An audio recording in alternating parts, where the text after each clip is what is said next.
Justice served in an honest fight. True crime tales till the verdict's right. Solving more than just trivial quests, where sentences rule at the defense rests.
You've got to be fucking kidding me.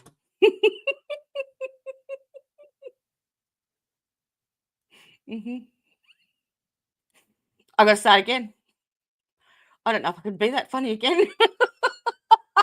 It's fucking hysterical. All right, take two. Cut.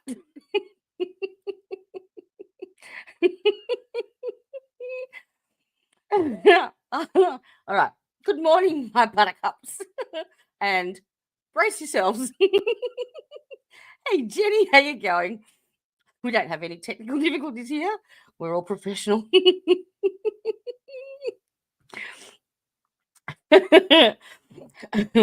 Welcome to the Defence Rest. If you have not been, or have not had the pleasure of being here before, welcome, but suffer in your jocks. If you've been here before, you know what you're in for, so suffer in your jocks.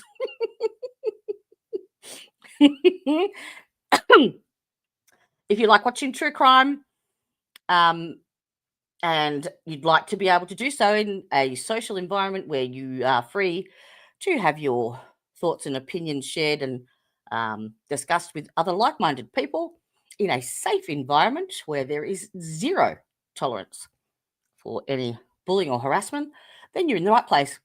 Welcome. If not, swipe right. Simple as that. All right. Day 8.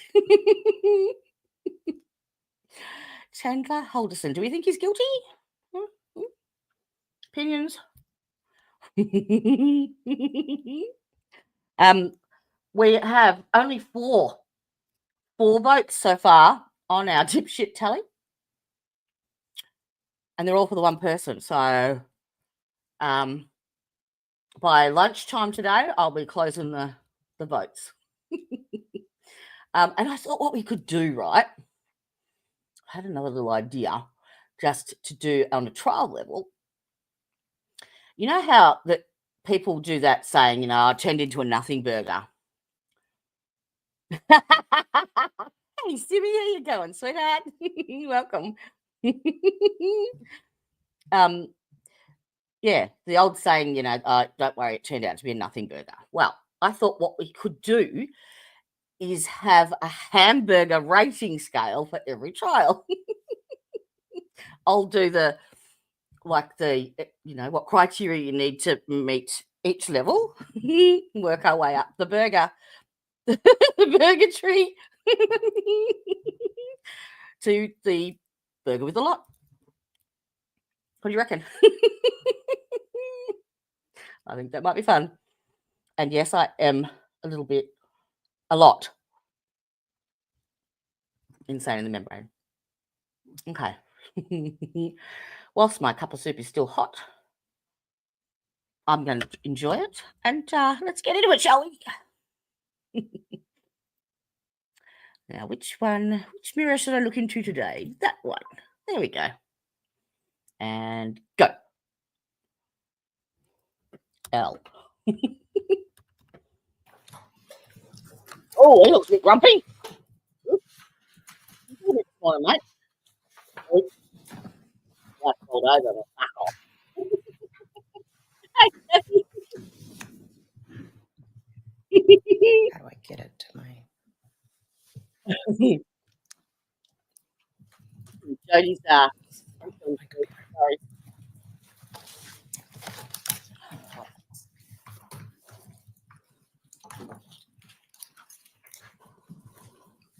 L. Nope. L. No. All right. Sorry about that delay. Oh, did you all get to see the second half of the mushroom trial I put out yesterday? This trial is bizarre. It's really bizarre. Like, I have to go to about 20 different podcasts and news reports for snippets to find out any information. The podcasts that actually do, 10-minute snips of here and there, reporting on it, they actually get in voice actors for anything that's actually quoted by the judge or the prosecution or defense. It's ridiculous. And they have been, I shit you not, last Tuesday, the judge started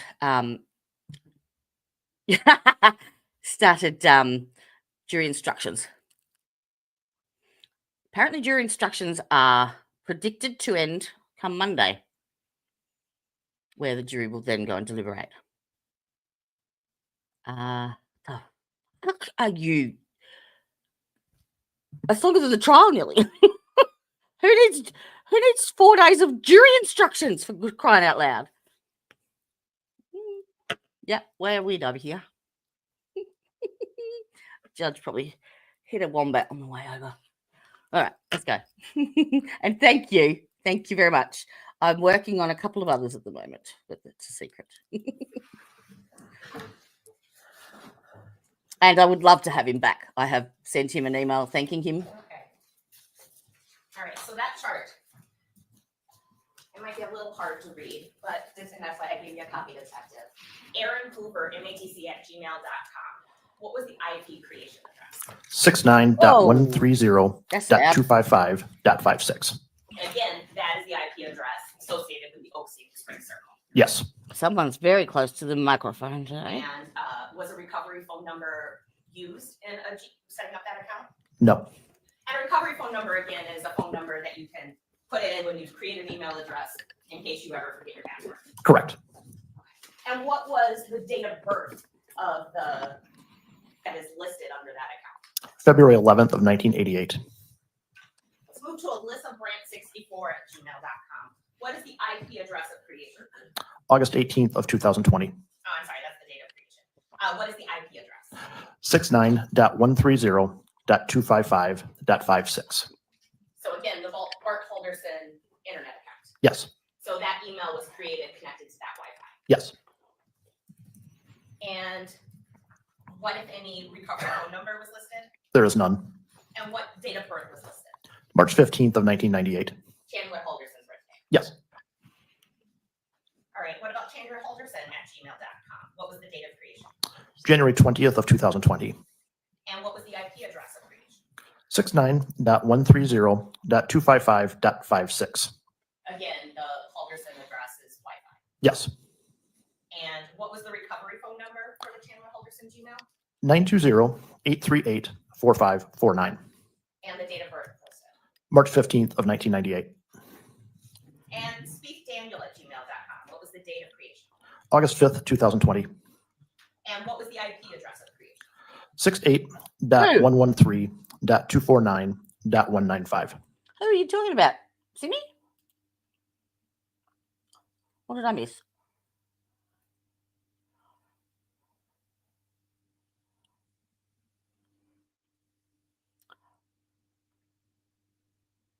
No. No, I don't see anything in chat. Who's delightful? Oh, Tony. Sorry, I'm with you. Penny's dropped. Yes, he is. I'm an idiot. Sorry. So that one is on a different Wi-Fi account. Yes. What is the recovery phone number for speakdaniel@gmail.com? 920-838-4549.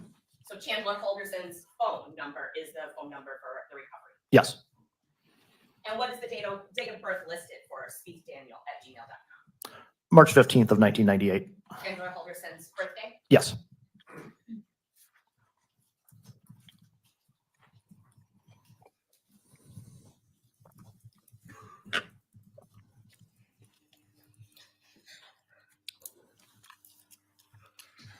So detective, during the course of this investigation, did you also download some phones? Yes.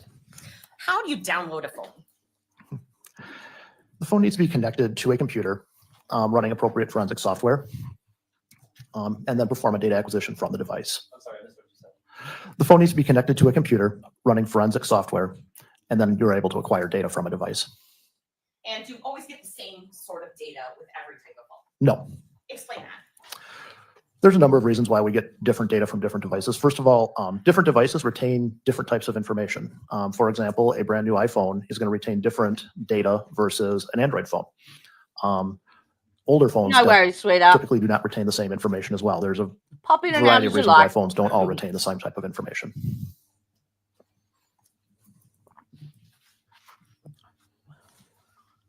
And in this case, one of the phones that you dumped or downloaded was an old-fashioned It does, yes. flip phone. Yes. And Oh, you're right. I'm approaching you with Exhibit 550. How would you describe Exhibit 550? Exhibit 550 is an extraction report. And for what phone was Exhibit 550 the extraction report for? That was a flip phone that was, Kathy, you have my Submitted. permission to lay down with your earbuds in. yes, You can pay as you go and throw them away when you're done. yes, And is this the phone in particular that you, I will let you look at that you downloaded in document 550? yes. I would move Exhibit 550 into evidence at this time. No objection. It is received. And because it's a flip phone, what sort of information, if any, were you able to get off of a flip phone? I Oh, was not no. able to extract Not a any data flip from the phone? phone itself. It's not You inverted, have is to it? determine what the phone number was Yes. for this burner phone. Yes. And what is the phone number of this burner phone? I didn't. The phone number is dispose of it. 608-598-7868.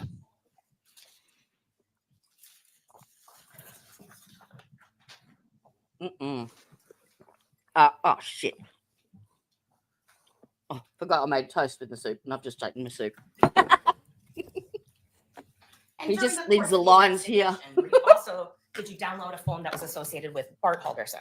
Do you remember the Muppets? Was it the Muppets? And those Muppets that used to just go, hang on, I have to embiggen. Those Muppets that used to just go, wah, wah, wah, wah, wah. Yeah, a line to another side. It's exactly like I have to screenshot that and try and find a picture of a Muppet.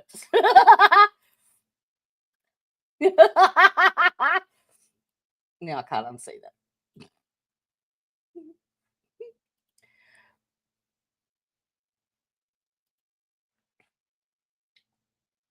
Oh God, I'm having a hot flush. Fan on, fan on. There.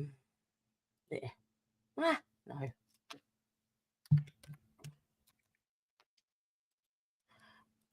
stupid fucking thing. Oh God.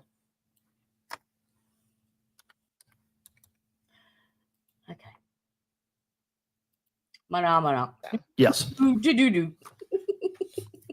And what sort of data, if any, were you able to get from Bart Halderson's phone? From his phone, we recovered a variety of data, including photographs, videos, call logs, text content, I believe some web browsing history. And Bart had an iPhone. Yes. And if I bring you some iPhones, would you be able to tell which one? Possibly. I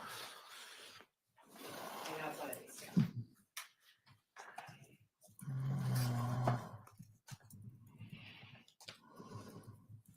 And it's okay if you can't. But it was the one associated with Bart Halderson Yes. that was hidden in his shoe with his driver's license. Yes. And you were able to download his data into some sort of report? Yes. Describe that.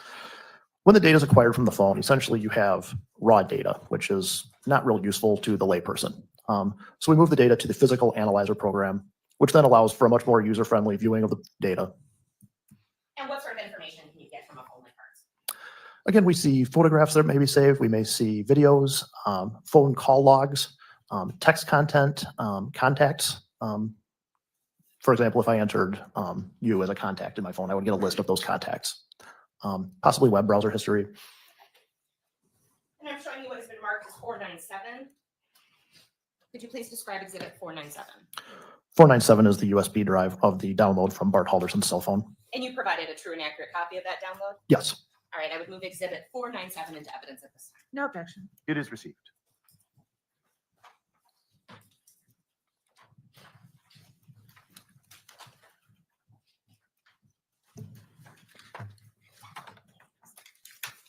No further questions. Cross-examination? Thank you.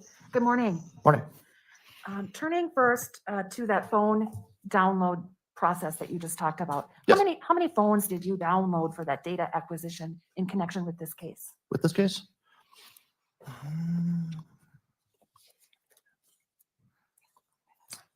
believe 2. Those would be Bart's phone and who else? Ms. Melender's phone. Now, when you download those phones and create these reports, do you look at them to see what they contain, or do you just simply give those reports to others who look for things of evidentiary value? Depends on the case. What did you do in this case? In some cases, I believe I did view some of the evidence, yes. So the information you downloaded was reviewed, and anything of evidentiary value from the sheriff's department's view was found, correct? Possibly. Well, let me put it this way. When you write reports, if you do something, or if you look at something and you determine it's not relevant to the case, you might write in that report, no evidentiary value. Correct.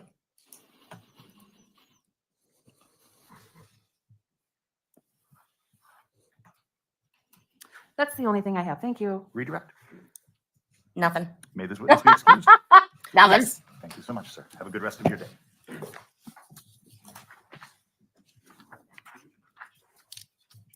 Sure. See if it's working.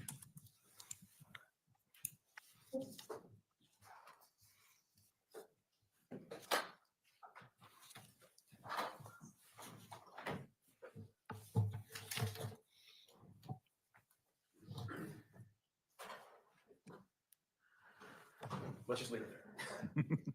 Okay. The state will call Sabrina Sims to the stand.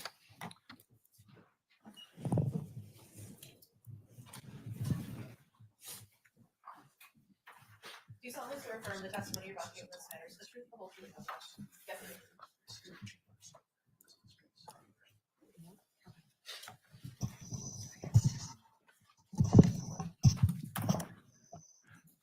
If you're still comfortable to testify without your mask, that would be fine. If you need to wear it today and believe that's important, you could. Okay, thank you.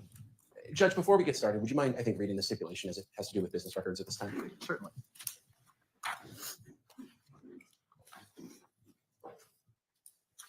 Oh, I do.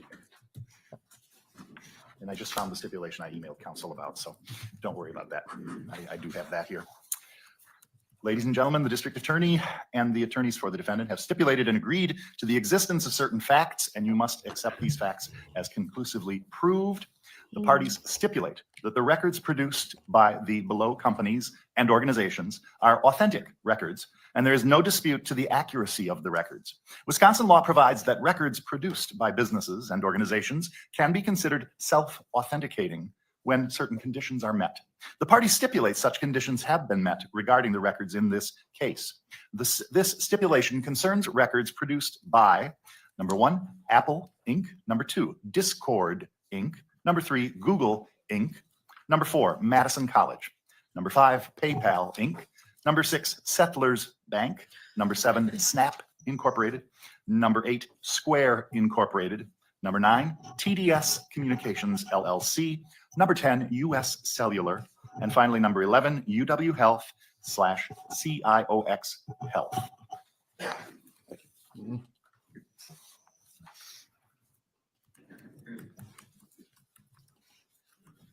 Anyone remember what the names of those Muppets were?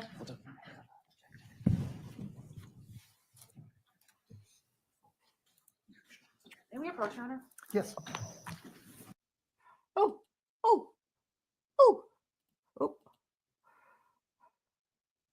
It's a little swoop, a sneaky little glide. The message is simple, like and subscribe.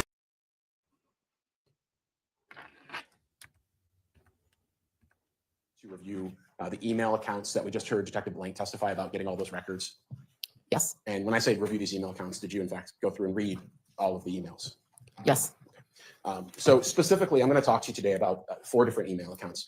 Chandler Halderson at gmail.com, Spieth Daniel at gmail.com, Alyssa Brandt 64 at gmail.com, and Aaron Hoover at gmail.com. Did you review those email accounts?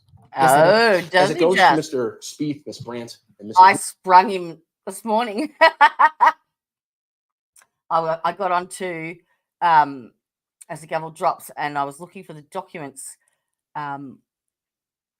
for Karen Reid's civil suit because I happened to watch Tony DeWitt's stream, and yeah, he was interested in having a look at them. So I went in there looking to see if I could find them for him.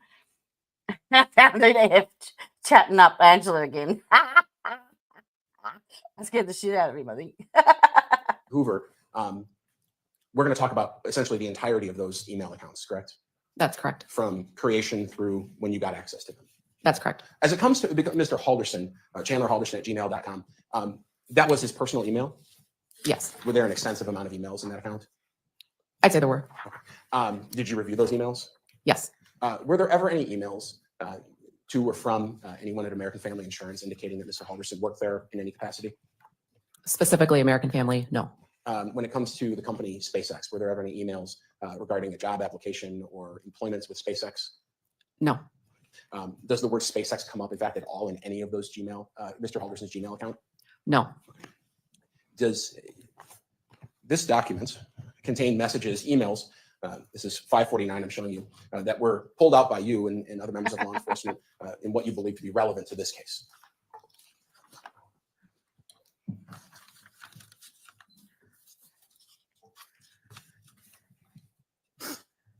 The meats. The meats. Thank you. Yes. I'll move exhibit number 549 into evidence. Any objection other than as noted? No. And I'll note for the record, 575 is a USB containing it for display, and I can move 575 into evidence and ask to publish it. Those exhibits are received and may be published. All right. So when we're talking about Mr. Halderson's actual Gmail account, were there emails in that account in between him and these people, supposedly someone named Mr. Spieth, Ms. Brandt, and Mr. Hoover? Did Mr. Halderson's own Gmail account contain those messages? Yes. And for purposes of what we're going to look at just first, talking about Mr. Halderson's Gmail account, we did not include those because we're going to look at them when we look at these accounts, right? That's correct. Okay. What types of messages were you looking for when looking at Chandler Halderson at gmail.com? What were you trying to figure out? Any communication with anyone from Madison College, anything related to his employment, either at SpaceX or American Family, any communications with his parents, anyone else. If we identified somebody within the email that we would like to contact, then we went and maybe did an interview of somebody within that email. Okay. So we're going to look at a number of emails, and we'll start with number 30. We'll just start here. This doesn't look like a normal email. It's in a different format. Tell us about the format that we're looking at these in. Sure. As Detective Blank just spoke to, the data that he provides us to review as case detectives is within the Cellbrite Reader program. And so we can generate reports from the emails. And again, this is just number 30 within the report we created. On the left is the number 30, the timestamp and date. And then the subject of the emails is to the right of your screen. Sure. And so this one we'll just talk about its makeup, and we won't do that for all of them. So 30 is a number created by Cell, right, on the far left. That just is the number of the email. That's correct. All right. The timestamp there, it says June 7th, 2021 at 8:13 a.m. As we go through this, we won't talk about time a lot, but is that time specifically accurate in this program? In this program, in this particular report, it is not. So the UTC -5 is in regards to, you actually should add the 5 hours back to the email time. Detective Blank informed me that the Google records were actually received in our central time, and Cellbrite Reader program subtracted 5 hours. So while the times might not be super relevant today, but if the jury looks at that, they should just think it's plus 5 hours each time. That's correct. Okay. And so then at the very top of the column on the right, we have the subject of the email, which is the subject line we always think of in an email. Yes. And here it's email from MATC, and the body, that's the actual email that was sent. Yes, it is. And we have this one, Chaz, I did not receive the email string regarding the appointment on Thursday. Please send to me, signed Bart Halderson. And Bart Halderson's email is what? B Halderson at bdo.com. What is BDO? It was Bart's place of employment. His accounting firm? Yes. Okay. So you went through these emails and pulled out ones relevant as you discussed. And so we'll start going through those. Talk to me about email 20. If you could just, we have to read it into the record, of course. So I'll just say that it was on June 11th, 2021. The subject was HR. What did that email read? Did you email HR to inquire about your paycheck? Unless there is something that you are not telling us, they have had ample time to pay you. Bart Halderson. And that was from Bart to Chandler. That's correct. Email 19 on June 11th, 2021. The subject read HR. From Chandler to Bart, could you read the response essentially? I added him to my room queue, so hopefully soon. Again, on the same day, we have email number 18. The subject is payment, and it's from Chandler to someone named Tom Selznick at protonmail.com. Could you read the body of that email? Good afternoon. My name is Chandler Halderson. I was recently made aware of you taking my case. Can I have an explanation of why I haven't been paid yet? Thank you, Chandler. And then if you look at the time on this one, it's 8:49:35. But shortly after that, on June 11th, Oh, obviously crap. we're adding that 5 hours. So June 11th, Oh, my 2021, God. Mr. Selznick. Why someone didn't you named tell Tom me Selznick I'm not at even showing protonmail.com, the emails goddamn Chandler Halderson in trial? response. What does he say? Hi, Chandler. I was given your case on Tuesday. However, I have contacted your payroll company and have determined a few issues. 1, you are registered as salary. However, you are making an hourly wage. 2, for 2 months, the payroll company saw your name and dues as a clerical error. Unfortunately, you have been making $25 an hour when your salary states you should be making $61,000 annually. This is around a $10,000 difference annually. When I get in contact with payroll, I will show them exactly when you were switched and find out why there was a delay on your dues. Have a great rest of your Friday. Tom Selznick. Tom Selznick, Northeast Remote Human Resources Manager. Email 16 on the same day, June 11th, from Selznick to Chandler. Could you read that? I updated the log and changed your dues. I'll let payroll know of the change. Keep an eye on your bank account and let me know if you have not been paid by next Friday. Tom Selznick. Northeast You can continue. Northeast Remote Human Resources Manager. Number 13, this is again, June 11th, from Chandler back to Mr. Selznick. What does it read? When is payday for me? I was wondering when I'd get paid. From email 12, same day, June 11th, 2021, from Mr. Selznick to Mr. Halderson. What does it read? First payment ASAP, then the first Friday of each month. Tom Selznick. Email 10, from Mr. Halderson to Mr. Selznick on the 17th of June now. All What does it right. read? I'm going to put a thing up on the screen, screenshot it, and it's name that Muppet.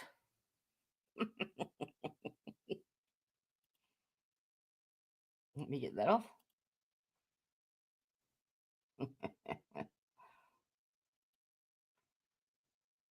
See if you can remember all of them. I can't. I can do 1, 2, 3, 4, 5, 6, 7, 8, 9.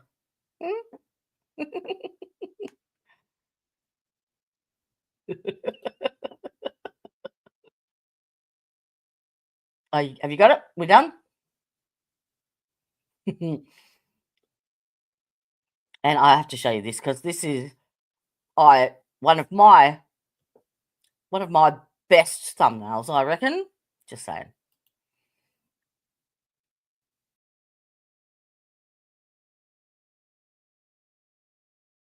How good is that?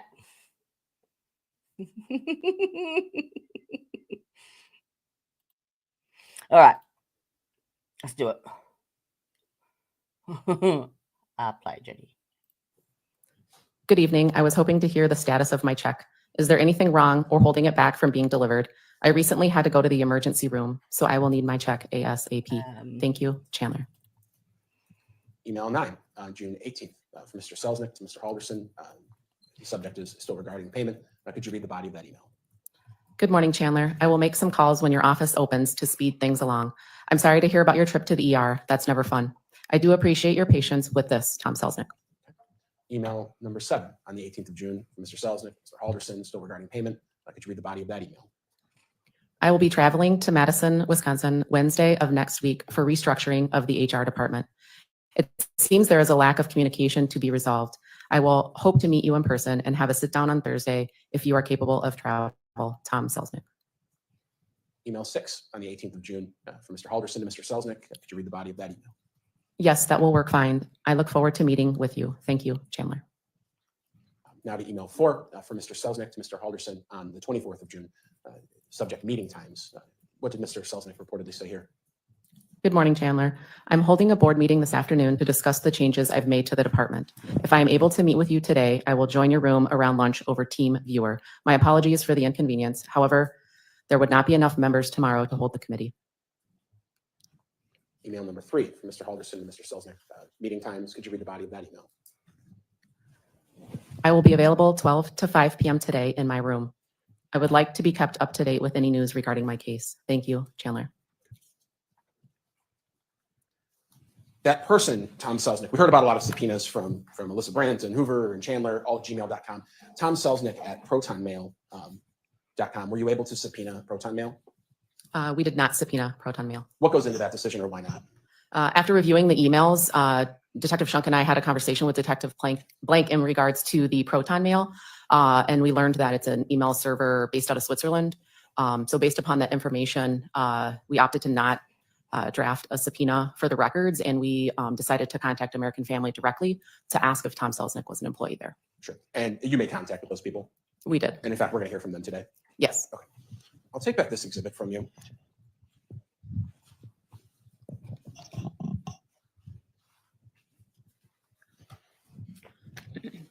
Showing what's been marked in this case, exhibit number 478.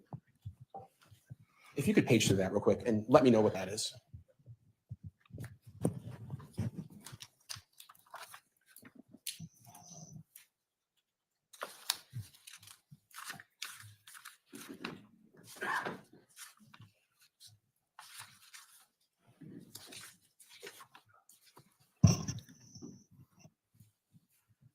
Exhibit 478 appears to be the spiethdaniel@gmail.com emails from the Google search warrant return.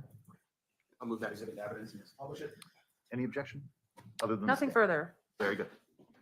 It is received. So when it comes to Mr. Spieth, and I'll actually keep it in case you just need to start reading. That's exhibit number 478. We're going to look at the entirety of the email, meaning all the emails on that account. That's correct. And so why are we looking at email 20? What does this show us? This was the first email sent to this account. So there were 20 emails total. This particular email, reading the subject line, is finished setting up your new Google account, August 5th, 2020. In your experience, is this the email you get these up from your Google account right away? It is. Email 19. So the account was set up on August 5th, and then right away on that same day of 2020, Mr. Spieth at gmail.com emails Bart Halderson at wirr.com and Chandler Halderson at gmail.com. Subject Zoom meeting. The B Halderson at wirr.com. Was that another one from Bart Halderson's emails? Yes. What does this email say on the date of creation? Ticket. Unfortunately, I will not be able to hold the meeting until Tuesday, the 11th at 10:30 a.m. If there are any conflicts, please let me know as soon as possible to reschedule. When the call starts at 10:15, I will send the link. Zoom is a browser application that will need access to your camera and microphone, so be sure to allow them when prompted. Thank you and have a great rest of your day. Daniel Spieth. Email 18, 5th from Mr. Spieth to Mr. Halderson and Chandler. What are we looking at? It appears it's an email sent with no subject or body.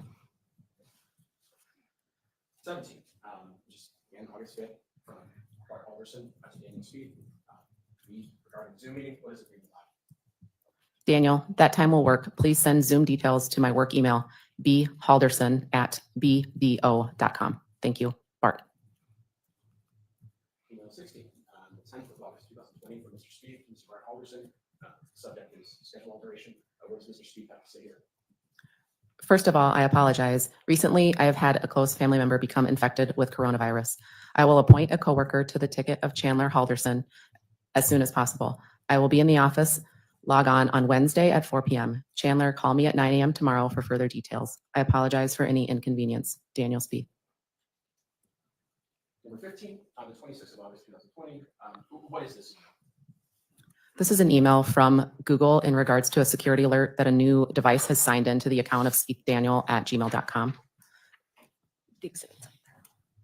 Number 14, same type of thing. Yes, again, this is an email from Google, the subject being Daniel finished setting up your Apple iPhone with the latest Google apps. In regards to setting up, it appears to be a new phone associated to the account. And these are just emails in your experience. Do these emails just come through on email accounts when random things happen? You're using a device or something along those lines? Yes, that's correct. Nothing weird about this. No. Talk about email 13. Are you aware of what this is? Hello, buddy. 2020.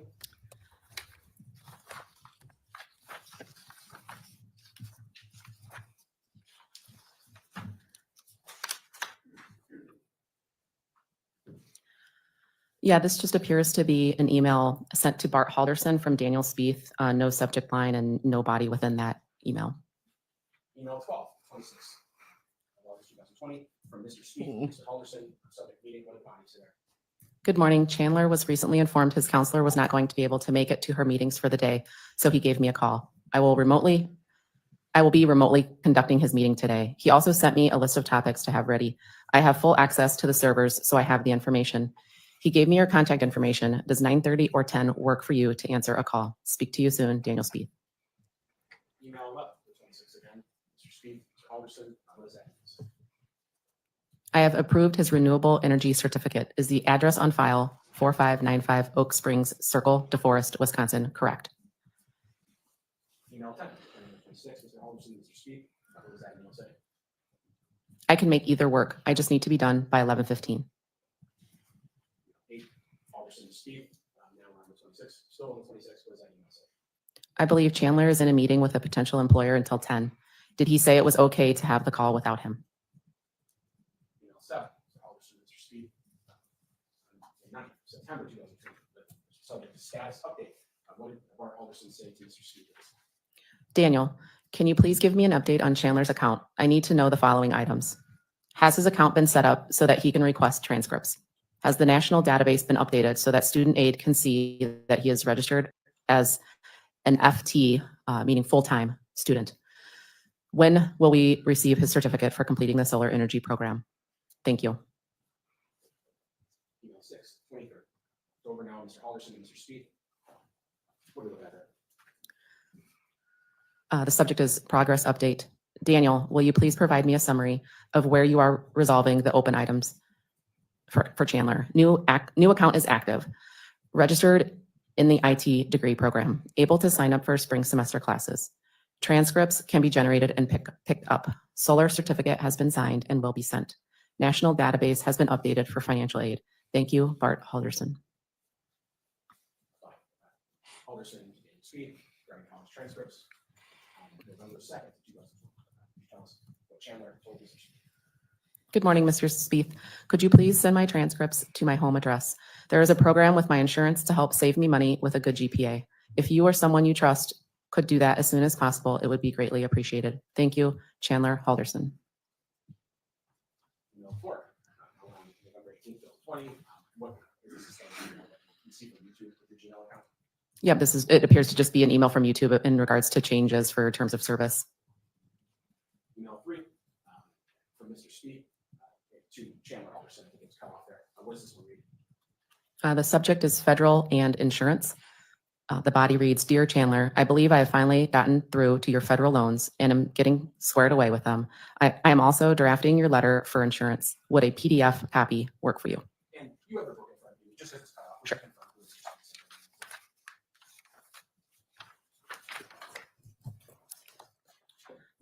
Email 3 is to Chandler Halderson at Gmail from Daniel Spieth at gmail.com. Number 2, now we're December 19th, Oh, for 2020. goodness sake. Yes, that's correct. And, well, we're looking at the same thing. Can't Yes. find a goddamn thing. Now, when it comes to Mr. Daniel Speed, so SpeedDaniel@gmail.com, we've already looked at exhibit number 565. Was the phone number, the backup recovery phone number used to create this Daniel Speed email, was that Chandler Halderson's cell phone? Yes, it was. And was the birthday that was used when he created that Daniel Speed Google account, is that Chandler Halderson's birthday? Yes, it is. And in reviewing the account of Mr. Speed, who's purported to be an advisor of some sort at MATC, did he ever advise any students other than Chandler Halderson? No, he did not.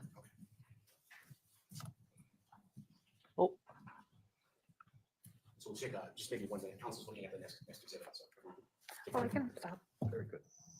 Pardon? Oh, I can stop if we're, Oh, no, good. Finish up. oh, you need it? I've had enough time to see it. Showing you now what's been marked in this case, exhibit number 477.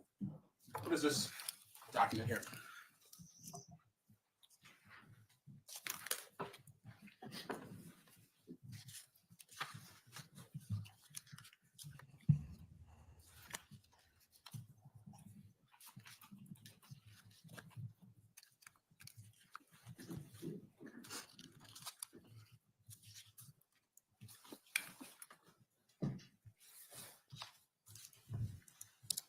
Exhibit 477 is the Alyssa Brandt 64@gmail.com email return for this account from Google. And in the course of working on this case, did you review the Alyssa Brandt 64 email?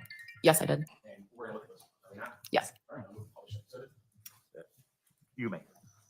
I think it has to be moved to receive. I'll move it in this. It is received. Uh, Any specific objections at this time? Nothing in addition to my prior objection. It is received. So what are we looking at in email 47? Email 47 is an email from Google in regards to finish setting up your Google account sent when the account was created. So we're looking at August 18th, 2000. Correct. So is there some overlap with all of these emails, the Speed, the Hoover, the Brandt? There's going to be some overlap in time, is there not? Yes, there is. Let's talk about email 46 from Chandler Halderson, the day of the Mhm. account was created on the 18th. Oh, hey there. Sorry. I was looking for pictures. Good morning, Alyssa. We spoke on the phone Hey, yesterday, Lois, and I how was are you wondering doing? if you had sent the email to bhalderson@bdo.com. If you could, at your earliest convenience, that would be great. Thank you, Chandler. Email 45 and on the 18th, Ms. Brandt to Mr. Halderson. Shh, I'll never tell. I apologize for the late reply. I am currently waiting on 2 advisors to send in their open times. And I'm glad you sent an email because I had the address of Right, that's what. bhalderson@bmo.com. We're 5718. I've just spent the best half an hour trying to find. There you go. We have that was our first witness. Okay, are you ready? Who does he look like?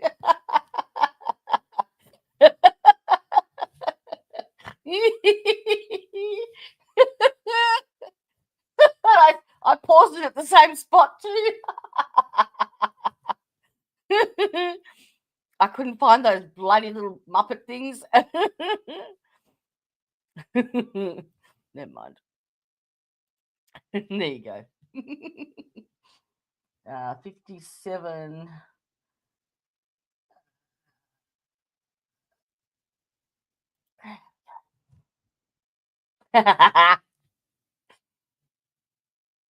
Send in their open times. And I'm glad you sent an email because I had the address of bhalderson@bmo.com. I will have the times before the end of the workday. 44 on the 19th, August 20, Mr. Halderson, Bart Halderson, to Alyssa Brandt 64. Chandler Halderson is the subject. If you read about it. Alyssa, I wanted to reach out since I have not received an email from you with tentative dates and times to discuss Chandler's account and student status. As you might be aware, this is causing issues with financial aid and insurance, but also giving me other concerns. Thank you for your prompt attention to this matter, as we have been trying to resolve this for countless months.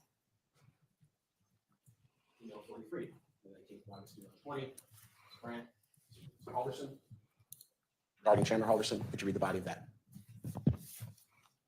Good afternoon. Currently, we have a shortage of advisors, so the earliest I could make time for Chandler is on Wednesday, the 26th at 10:30 a.m. However, 2 advisors still have not returned my email, but I will let you know as soon as they get back to me. I was waiting to hear from them this morning because Chandler made a point to have it held yet this week. I have already sent a second follow-up email to the 2 advisors and to the financial aid manager. I apologize for the delay, Alyssa. So he knew Number that 42, that the 19th of August, 2020, Mr. Halderson to contacted him. Alyssa Brands. It's Regarding obviously Chandler his Halderson, wife. could you read the body of that? Thank you for the update. I blocked the time on the 26th, but would also like to resolve sooner. My wife and I are off on Friday and could meet in person if it would help to resolve this. Ooh. Email 41, now on the 25th of August, 2020, from Bart Halderson to Alyssa Brands. Could you read that email? Alyssa, I have not received any updates for the call meeting tomorrow. I assume this is a call or virtual meeting, but have not received the dial-in information. If this is an in-person meeting, I need to know where we are meeting. Can you confirm that this is still on the calendar and who we will be talking with? Thank you. Email 40, 26th of August, 2020, just a Google email again. That's correct. 39, same thing. Yes, 38, a YouTube email, correct? that's correct. YouTube is owned by Google, and that's why there's some interaction in the programs. Yes. 37, we're looking at another data email from Google. 36, are we looking at the same thing? That's correct. 35, same thing. 34. So when we get to 34, we're talking now, we've moved forward quite a bit. May 24th of this past year, 2021. The subject is reschedule. It's from Chandler to Alyssa Brandt 64. Could you read the body of that email? Good morning. My name is Chandler Halderson. Unfortunately, I haven't taken well to the vaccine and am not feeling well enough to make it to my appointment with Aaron Hoover at 10 a.m. today. Is there another time within the week I could reschedule to? Thank you, Chandler. A couple questions about this email as we go through. This is the first mention that you saw of someone named Aaron Hoover, Yes, it was. and that's another email account we're going to talk about. Yes. Let's go to message 33. This is on May 25th, 2021, from Alyssa Brandt to Chandler Halderson regarding rescheduling, or reschedule, excuse me. Could you read the body of that email? Good morning, Chandler. I'm sorry to hear you are not feeling well. I didn't have the best experience with it either. I moved you to Monday at 10 a.m. with Aaron. Starting next week, any guest in the building without their student ID is required to have their vaccine card and driver's license. I hope you feel better soon, Alyssa. Email 32, the 25th again of May, Ms. Brandt to Mr. Halderson regarding that reschedule. What does that say? There's an opening on Friday at 2 p.m. with Aaron. Would you like that slot? Email 31, 25th of May, Mr. Halderson to Ms. Brandt, same subject line. What does that say? Unfortunately, I can't take any time off this week because of the 2 days I'm missing from work already. So Monday still will be best. Thanks. Number 30, same day, Mr. Halderson to Ms. Brandt, same subject line. What does that say? Is there a possibility of getting my meeting back or could I get the Friday?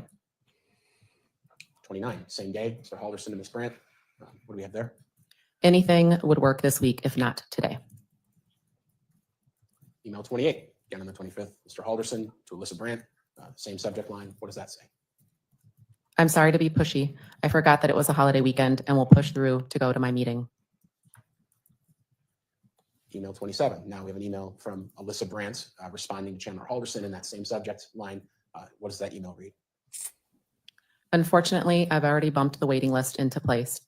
I'll put you in the number 1 slot to see if you can get in today. Otherwise, the next appointment is on Friday at 2 p.m. Number 26, again on the 25th, Mr. Halderson to Alyssa Brandt, same subject line. Could you read that? I appreciate it.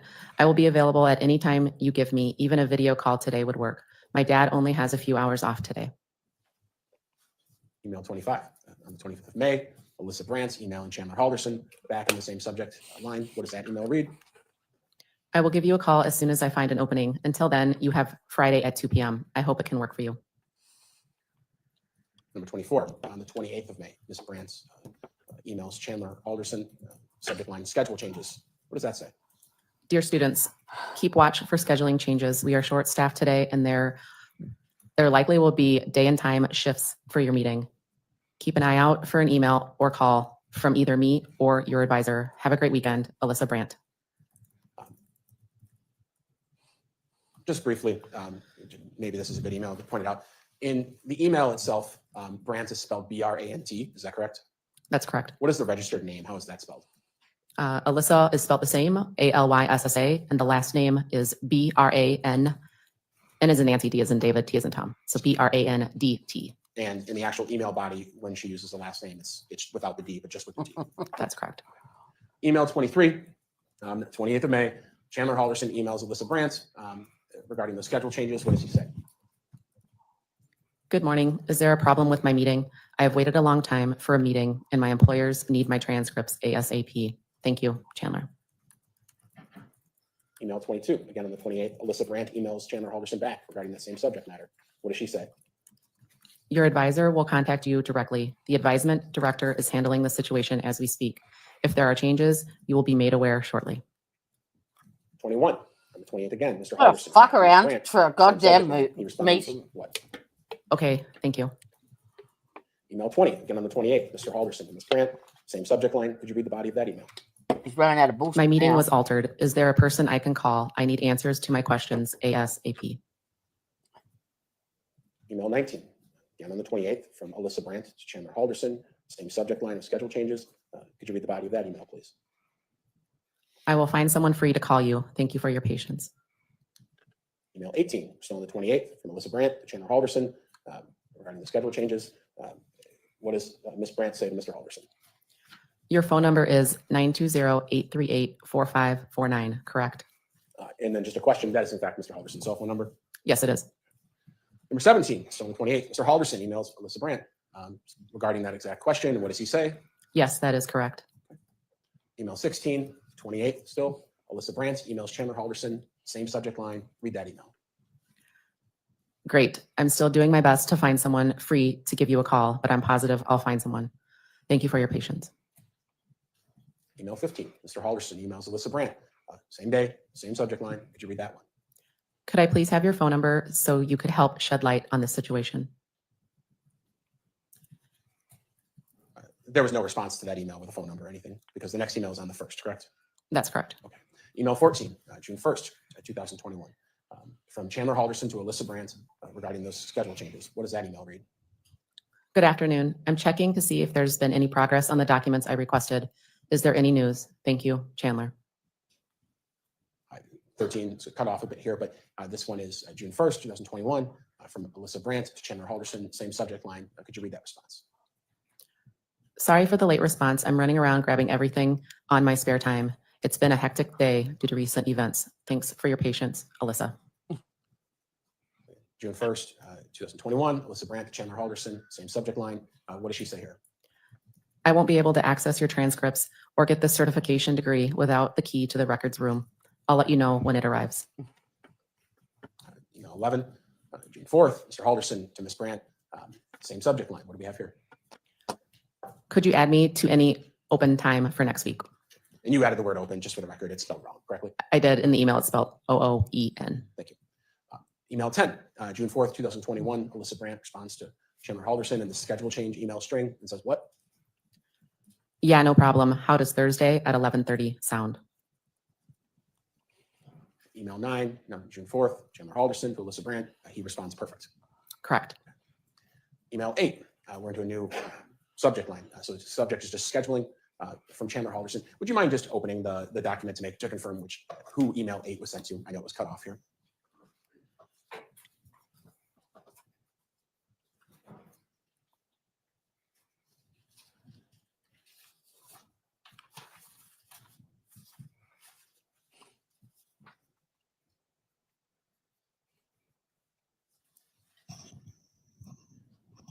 So email 8 is sent to Alyssa Brandt64@gmail.com from Chandler. Subject is scheduling. The body is, good morning. My advisor, Aaron, took today and tomorrow off. Who will I be sent to and at what time? And we're gonna have the same question for a couple of these. We just tried to fit them in the screen as best we could. Number 7, that's the June 10th, 2021 email responding to scheduling. Who are the parties in that email? This email is to Chandler Halderson from Alyssa Brandt. And could you read the body of that? Good morning, Chandler. You are not on the list to be picked up today. When was your meeting scheduled for? Same questions for number 6. Who are the parties of that email sent on June 10th? This email is to Alyssa Brandt from Chandler Halderson. Okay, and read the body if you could. It was for today at 11:30 with Aaron Hoover. Number 5, the same questions. Who were the parties in this June 10th email? It was obviously from Alyssa Brandt. I'd be Who's losing to? my shit with them by now. Chandler Halderson. And regarding scheduling, what did that read? Oh, no, I didn't give you a date. You are still set. Excuse me. You are still all set for your meeting on June 17th, next Thursday. I advise you to keep this meeting because the wait list is well past 50 students. Question for number 4, June 10th. Who were the parties of that email? This email is to Alyssa Brandt from Chandler Halderson. Okay, and read the body if you could. Is there still the possibility of me picking up the documents I requested, or has Aaron sent my transcripts already? Number 3, email from Bart Halderson to Alyssa Brandt 64, responding, or it was a forward to schedule changes. The forward that appears in the subject matter indicates that at some point that email was forwarded. That's correct. Okay, and what does the email body read? Alyssa, this is unacceptable. We have been dealing with this issue for well over a year now. It has been costing us money the longer the delays have continued. I'm not sure of the professionalism of the advisors, but it sure seems like they will take off at the drop of a hat and it messes up the whole schedule. Chandler and I have both rearranged our schedules to meet with an advisor today, and I expect you to find a way to make that happen. Email 2, from Chandler Halderson to Alyssa Brandt, subject late. What does that read?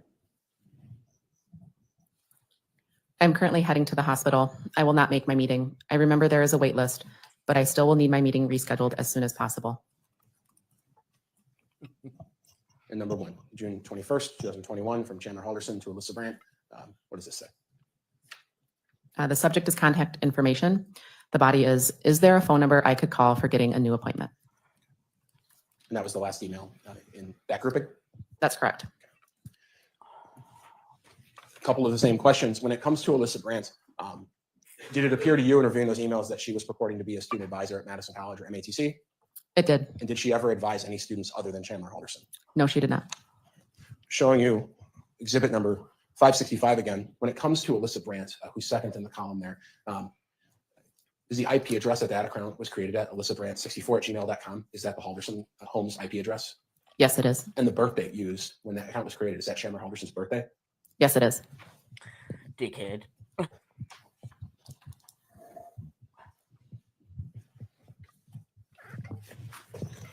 So there was a mention in these emails of someone named Aaron Hoover. You looked into that email account as well? Yes, we did. Showing you what's been marked in this case, exhibit number 476. Could you just page through that, make sure you could answer the question of what are you looking at there? Or what is that document? How lovely is it to have pre-stipulation on documents entered? Well, why can't that be enforced at every trial?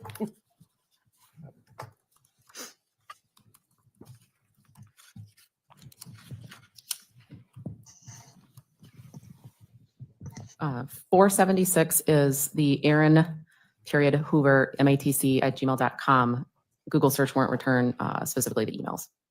I'll move 476 in evidence. Subject to any? Subject to any prior rulings, no further objection. It is received. And I And ask it may be the- published. Thank you, Judge. Let's start with email 17. I think we're all used to this now, but what is email 17? Email 17 is from Google in regards to finish setting up your new Google account. Sure. And this one was on what date was this Google account set up? May 28th, 2021. Let's talk about email 16 from Aaron Hoover, matc@gmail.com to Chandler Halderson. Subject is new schedule. Schedule is spelled wrong, but it's new schedule. Could you read the body of that email for us? Good morning. My name is Aaron Hoover from Madison College's advisement team. Today we are missing 3 advisors. Following the first come, first served policy, I will be taking some meetings from an absent coworker. My meetings will stay on course until 12:30, and then I will be taking over Ryan's meeting starting at 1. If you were meeting with Ryan today at 10 a.m., you are now at 1 p.m. with me. If you were with me after 12:30 today, you will be with me on Tuesday morning. So my 1 p.m. meeting from today will be moved to 10 a.m. Tuesday morning. If there are questions or scheduling issues, contact me or Alyssa Brandt. My apologies for the inconvenience. Aaron Hoover. Email 15, May 28th, 2021.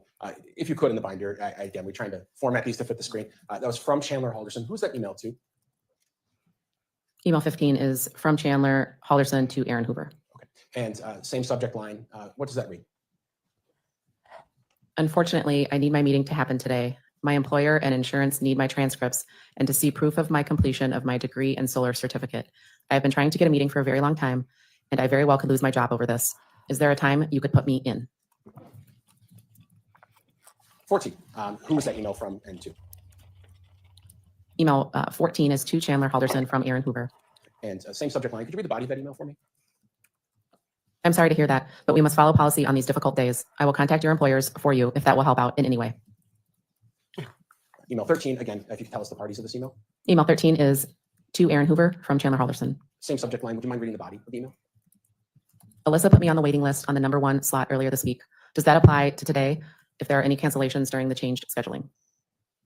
Email 12. Again, who are the parties of this email? This email is to Chandler Halderson from Aaron Hoover. And subject line is the same. Could you read the body for me? Yes, that will apply. If there is a cancellation of the updated schedule, you will receive an automated call to your cell 920-838-4549 of the time, building, and advisor you will be meeting with. There is no guarantee I will be hosting your meeting unless it is on Tuesday at 11 a.m. Email 11. May 28th, 2021. Who are the parties to that email? Email 11 is to Aaron Hoover from Chandler Halderson. Same subject line. What does the body read? I can't tell you how many times I've heard this and never gotten in a meeting. Is there a phone number I can call for a more detailed explanation? Same day, Mr. Halderson, and that one is to Mr. Hoover. That's correct. Okay. Same subject line. If you could read the body for the record. I need to have a call with whomever is in charge in the next 30 minutes. I've been a student for over 3 years and I will be treated fairly. Number 9. Again, on the 28th, who are the parties to that email?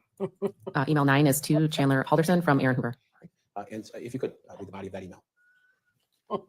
I understand. I have forwarded your information to her now with a priority mark. She will be conducting meetings herself today, so her availability is limited. Email 8 from Mr. Halderson to Mr. Hoover. Now we have a different subject line. This one's status. Could you read the body of that email?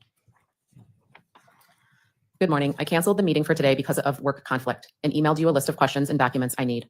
When do you think I will be able to pick them up? Also, when I do get them, I have a few extra questions. Thank you, Chandler. Email 7, June 1st, 2021 from Mr. Hoover to Mr. Halderson. The subject line is now in response to. What does the body say? Good morning, Chandler. I'm sorry you can't make the meeting. I will gather the documents and let you know when I can get your certificate card and degree. In the meantime, I'll electronically send your transcripts and degrees out to the respective employer insurance agency. I will have Alyssa give you a call when everything is complete. Good luck on your meeting, Aaron Hoover. Number 6, this is on June 1st. Who are the parties to this email? Email 6 is to Chandler Halderson from Aaron Hoover. And regarding that same subject matter, could you read the body? Unfortunately, I don't have your insurance on file. Is there someone specific I can send them to? Number 5, who are the parties to this email?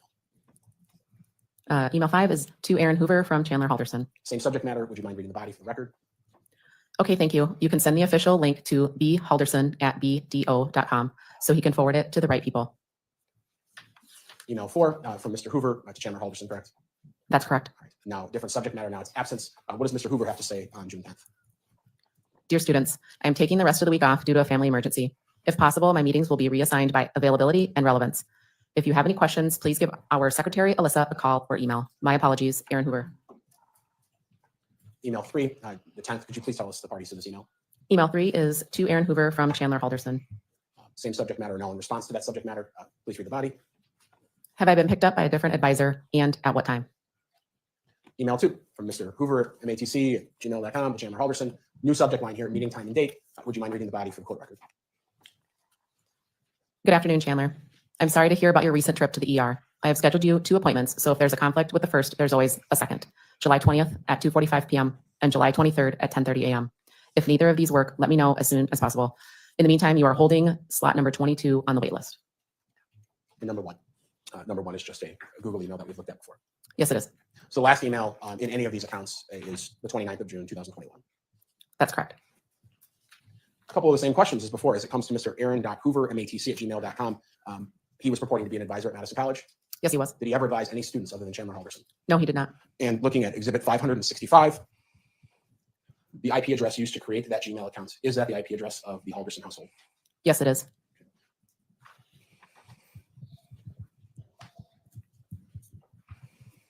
No further questions. Cross-examination? No, thank you. Thank you, Detective. You can return back to the table. Counsel, it's been 90 minutes. Would this be a good point to break, or do you have something very short? This will be fine. All right, ladies and gentlemen, we'll take our morning break at this point then. Thank you. All right, for the jury.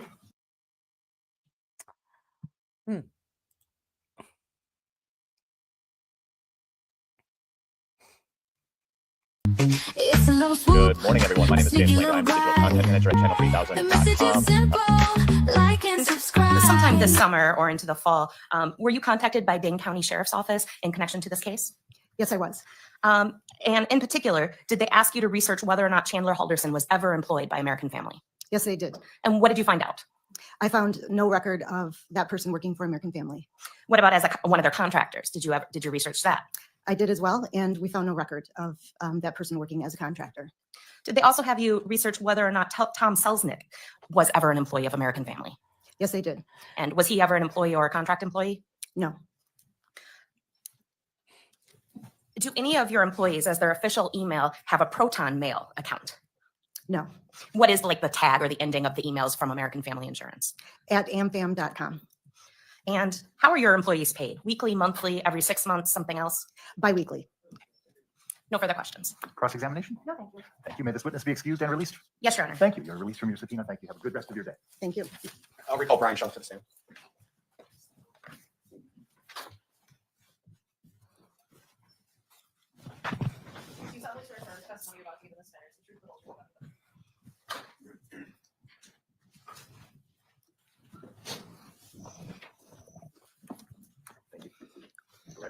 Good morning, Detective. I know you testified a couple times.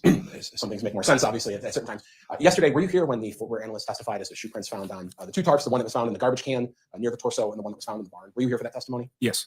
And I think you, like the rest of us, correct me if I'm wrong, maybe heard the testimony that a shoe print consistent with shoes found in the Halderson home was found on the tarp that was found in the garbage can, item C. Correct. Okay. Those shoes that were entered into evidence and that the shoe print analyst said matched the prints found on that tarp. Do you recall what size they were? Size 10.5. And if we all think back to maybe 2 weeks ago now when we watched that long interview of you interviewing Mr. Halderson, you were involved with Mr. Halderson personally in his arrest and booking into jail, correct? Yes. What size shoes was he wearing when he was booked into jail? He was also wearing a 10.5. Now the other tarp, the barn tarp as we've been calling it, that was in that big brown bag. We're not going to drag it out for right now. But you've seen photographs of that tarp laid out and spread out during the analysis in this case? Yes.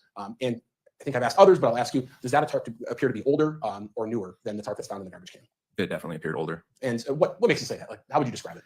It was well used. I had, from what I had seen, appeared to be sawdust all over it, just dust in general. Sure. And yesterday we heard the shoe print analyst testify as to a pair of I think Ralph Lauren shoes that they thought there was a print on. Yes. In the search of the Halderson home, were any similar shoes found that There would match that? There was not. And if they were, would you have sent them out to the crime lab? Of course. In the course of this investigation, have you ever found those shoes? No. Do you have any idea whose shoes they are? No. Okay. Do you have any idea how old that tarp is? I do not. I know there was pictures that we had found on Krista Halderson's phone that included Bart working and building a table on it. So I know that it was not new. Okay. And unlike the tarp in the garbage can, did that appear to be new? It did. And is it your suspicion that that is in fact the tarp that we saw Mr. Halderson purchase on July 2nd? Yes. Okay. Showing what's been marked in this case is exhibits number 576 and 577. Briefly, could you identify those? Yes, these were photos taken off of Krista Halderson's phone of Bart working on a tarp in the garage at the Oak Springs address. Doing some sort of building project? Yes. All right. I'll move 576 and 577 in evidence. Okay, no objection. They are received. Nice to publish just briefly, Denny. They may be. Omo.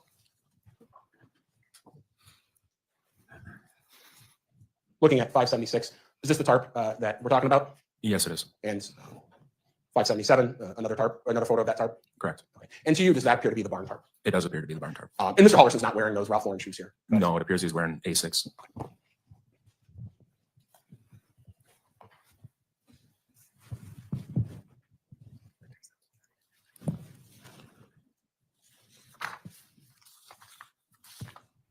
We just heard a good deal of testimony from Detective Sims, kind of reading some of those emails. Did it become important in this investigation to look into whether Mr. Chandler Halderson was going to Madison College or MATC for school? Yes. He was purporting to have gone there, telling people he was going there, correct? Correct. Okay. Did you, in fact, at some point, did the Dane County Sheriff's Department subpoena records from Madison College to try to determine when he was going there or if he was going there? Yes, we did. Okay. Showing what's been marked as exhibit number 503. Just in general, what is that? Looks like a certificate of authenticity from Madison College or MATC. And is that notarized on the last page? Yes, it is. Okay. I know we all heard the judge read the stipulation, but I'll move 503 in evidence. No. It is received. 504 and 505, what are we looking at there? 504 is going to be the Madison College unofficial transcripts of Chandler Halderson. 505 is also from Madison Area Technical College or Madison College. It's an enrollment verification for Chandler Halderson. And this is an enrollment verification that was requested by the police this fall in preparation for this trial. Correct. August 9th of 2021. Okay, I'll move 504 and 505 into evidence. They are received. Publish. They may be published.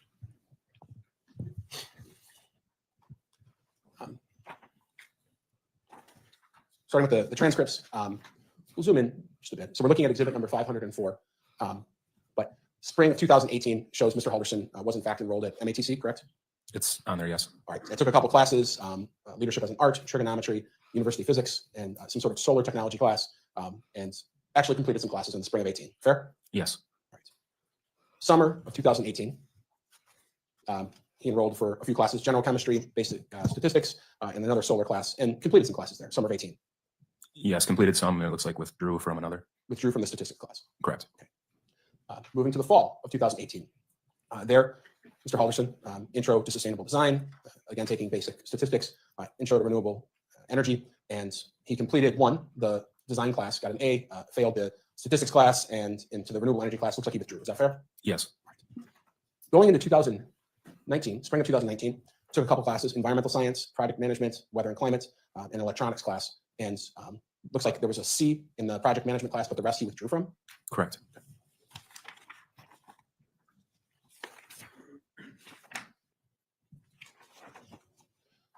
We see some additional classes now in the fall of 2019. This is on the second page. It looks like Microsoft Word, a couple levels of that, written communication, exploration of something in technology, Cisco networking, IT security awareness, enterprise client, psychology of human relations. And all of these classes he withdrew from half or a little less than half and failed the remainder, correct? Correct. The WNA it's withdrew with no attempt, meaning that the class was withdrawn sometime, I think it's the first 10 days of the course. And then going into fall of 2020, see some Microsoft Word classes, networking classes, psychology, mostly withdrawn with a couple Fs there, correct? Correct. And that fall of 2020 didn't complete any credits, but that was the last time that he was enrolled at MATC. Yes. So after the fall of 2020, he was not a student there any longer from what you're able to glean from all these documents? Correct. I believe the end of that semester was January 18th or so of 21. Sure. And if we look back in 19 and 20, he doesn't earn any credits, either withdraws or fails from all of those classes? Correct. And so we'd have to go back to the spring of 19 when he got a C in something called project management to find the last class where any credits were earned? That's what I'm seeing. Okay. And then just to maybe a more easy way to view it, they sent you something called an enrollment verification. We'll zoom out just a tad so everyone can see that. But that shows that he was enrolled 3/4 in the spring of 18, halftime in the summer, halftime in the fall of 18, going into 19 in the spring, less than half, the fall, 3/4, and the fall, halftime. Correct. Did you ever find any information in this case to indicate that Mr. Halderson was attending classes or going to classes at MATC going into the spring of 2021 or into the summer of 2021? They did not have any records of that. Okay. Now, I'm going to talk about a couple of documents that are already in evidence. This morning, Detective Blank testified about this small burner phone. We pull it out. It's not something we have to wear gloves for, but this was a burner phone. I think Mr. Selzer testified was found in Chandler Halderson's desk. Correct. The Alcatel flip phone. Okay. And he produced a report when he tried to download what he could download there, indicating a cell phone number for that phone. Correct. And what was that cell phone number? 608-598-7868. And earlier in the trial, a couple weeks ago, we passed around this document to the jury. Was, I believe, testified in this case to be a paper found on the desk of Bart Halderson with some written notes on it, giving a phone number for someone Bart Halderson spoke to at MATC. Who was the person he believes he spoke to? Correct. This is an email that Bart Halderson had saying that he had spoken with Daniel Spieth.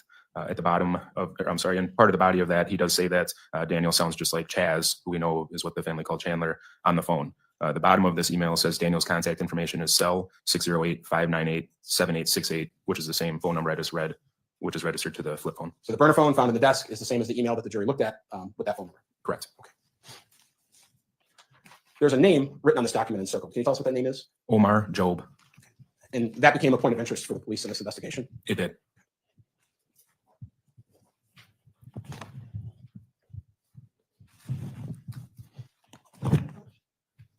I don't think we need here.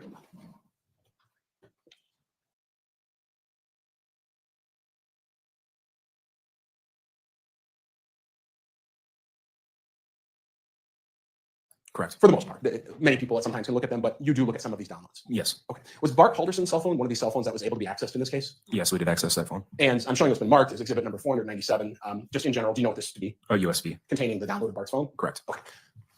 As we talked about, those downloads aren't something that you can really look at very easily. So reports are printed off with some of the data that's in those phones. Correct. And was a report printed off with Bart Halderson's messages and call logs and things of that sort that were relevant to this case? Yes. Okay. Showing what's been marked in this case is exhibit number 498. Could you tell me what that is? Yes, the title page says that it's the contents are Bart Halderson Celebrate Instant Message Report. Okay. And that's a report of essentially some of the activity on the phone, including some of the outgoing calls and text messages and things of that sort. Correct. Specifically, I want to draw your attention to page 16 of this report from Bart Halderson's cell phone. Does it indicate on June 29th, 2021, about 2 p.m, did he make a phone call? Yes, it shows 2:04 p.m. that Bart had made a phone call to 608-246-6210, and the phone call lasted 19 minutes and 46 seconds. And so you're the detective in this case. Did you call that number and figure out what that number was? Yes, that phone number is Madison College. I'll move 498 evidence at this point, 497 as well. Any objection? Yes.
Cross-examination? No, thank you. Thank you, Detective. You can return back to the table. Thank you. Yeah, Attorney Brown. State calls Kate Yoakum to the stand.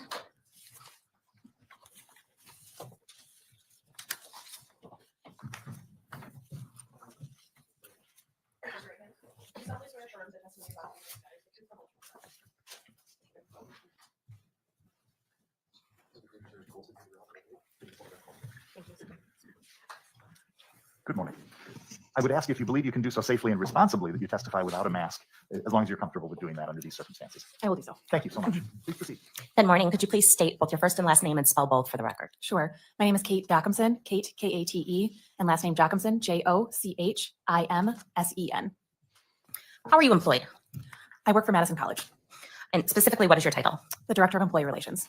And during the course of this investigation, were you and other employees at Madison College or MATC contacted by the Dane County Sheriff's Office in connection to this case? Yes. And were you asked specifically if 3 individuals ever worked for Madison College or MATC? Yes. Was one of those individuals Aaron Hoover? Yes. And were you able to look in a database or some historic information to see if Aaron Hoover had ever worked for Madison College or MATC? I was able to look. And was Aaron Hoover ever an employee? No. Were you able to repeat the same process with Alyssa Brandt? Yes. And you did that, in fact, with 2 different spellings, B-R-A-N-T and B-R-A-N-D-T. That's correct. And was she ever an employee for MATC or Madison College? No. What about Daniel Spieth? Was he ever an employee for Madison College or MATC? No. Can I ask you, what is the end part of every employee's email who works for Madison College? MadisonCollege.edu. No one uses a Gmail account as their official Madison College email? No. No further questions. Cross-examination. No, thank you. May this witness be released and excused.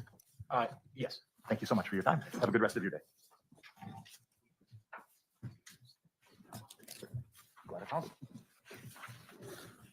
Ladies and gentlemen, before we proceed with another witness, I have to read to you another agreed fact, something that the parties have stipulated to that you must accept as proven. Specifically, in this case, the district attorney and the defendant's attorneys have stipulated to the following facts. Chandler Halderson has never been employed by SpaceX or sought a job at that company. Please proceed. This time, they call Stephen Fair.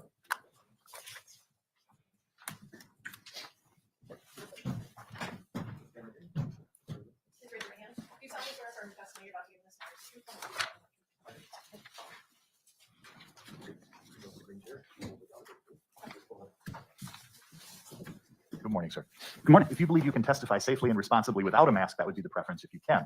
If you're not comfortable doing that, let me know. I can remove my mask. All right, thank you very much. Please proceed. Good morning, sir. Would you please spell your name for the record? Yeah, my name is Stephen Farr, Farrer. And how are you employed, sir? I work for BDO And USA. What is BDO USA? It's an accounting firm that provides tax, audit, and advisory services. What is your role at BDO? I am an enterprise support supervisor. Tell me about that job. What is that job? So our team, I have a team of 13 individuals, and we are responsible for the firm's large enterprise-wide applications like email, instant message, those kind of things. Sure. How big of a company is BDO? We roughly have about 12,000 employees and partners, and Where are you based out of? Grand Rapids, Michigan. Was one of your employees at BDO, I imagine you've learned eventually, but was one of your employees a guy by the name of Bart Halderson? Yes, that's correct. And you became involved in Bart Halderson's email and calendar and things of that sort at the request of some sheriff's deputies from here in Dane County? Yes. Okay. Did you know Bart before this? Not that I can recall. Tell me about, just briefly, the computers that employees of BDO have at home when they work from home. Yep. So the firm kind of supplies a laptop computer. Most of them are the same, and they're given to all of the employees. And were people working from home more frequently than usual since the pandemic? Yes, that's correct. Including in July of 2021? Yes. And Bart Halderson was one of those employees? Yes. The computer that Bart Halderson had at home, did it have any not ordinary security measures to it, like a retina scanner or a fingerprint scanner? No, it did not. Okay. In general, it was just a computer that you could log into with a username and password? Yes. Okay. Now, in the course of this case, you learned that Bart Halderson had died, and you were asked by some police to essentially freeze any of his accounts. Yes. And at some point, police and myself and others have asked you questions. And one of those questions has been, when was the last email sent by Mr. Bart Halderson? Objection to leading questions. That's fine. Did I ask you a question regarding the last email regarding Mr. Bart Halderson sending from his account? Yes. And did you provide that email to police? Yes. I'm showing it's been marked in this case, exhibit number 486. And just briefly, what is the first page of this? It is an email that was sent from myself to Brian Chunk. And what did you indicate you were doing in this email? I was attaching some screenshots from Bart's last emails that were sent from his mailbox. Okay. And we'll go to the second page of 486. Is that the email that you sent? Yes, that's correct. All right. I'll move 486 in evidence this time. No objection. It is received. This email, did it have any significance other than it was the last email sent from Bart Halderson's account? Not that I was aware of. Okay. And just what is the date and time of that email being sent? 3:07 p.m. Eastern at July 1st, 2021. 3:07 Eastern? Yes. Okay. And have you reviewed Mr. Halderson's email account a couple times now in the course of this case? Yes, I have. And was that in fact the last email that he sent? Yes. So 207 Central? Yes. Showing you what's the third page of that exhibit, which is exhibit number 486. What am I looking at there? It's his calendar, work calendar. Sure. And what's the time range for that calendar? June 27th through July 3rd, 2021. Okay. And was this for Mr. Halderson's account that you locked up? Yes. From BDO? Move to publish 486.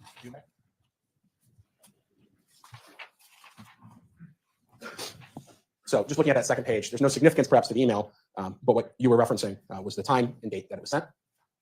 And that Correct. All right. And as to the calendar, does this appear to be an Outlook calendar maintained by people at BDO? Yes. And so is there any significance to the different colors that people use on their calendar? No. Yeah, it's customizable. Yeah. And so if we look right here, Thursday the 1st, and scheduled here just around 3 o'clock, and I'll have you read it because it's a little bit hard to see. But on Mr. Halderson's calendar on July 1st, around 3, what does that say? Krista, doctor appointment. Sorry, you're looking at the 30th. Look at the 1st. Chaz, MATC.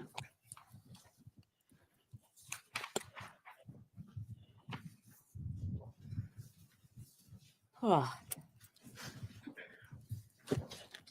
That was the weirdest thing. I put the kettle on, made a coffee, fed the cats, put a load of the washing in the dryer, went to the toilet. As soon as I sat down, both of my hamstrings cramped up on me, both of them at once. No, I'm trying to sit there with my legs out like this now. Yeah. Wasn't fun. That happened to me.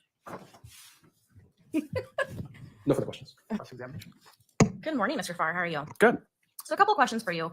The state mentioned something about Mr. Halderson's, Bart's laptop, and that is Yeah. a work-issued laptop, correct? Correct. I get them a So lot. you're pretty familiar with that laptop and how Spot it's taken used. Yes. magnesium. The state mentioned something about no fancy equipment, if you will, to log into that computer. Is that correct? Correct.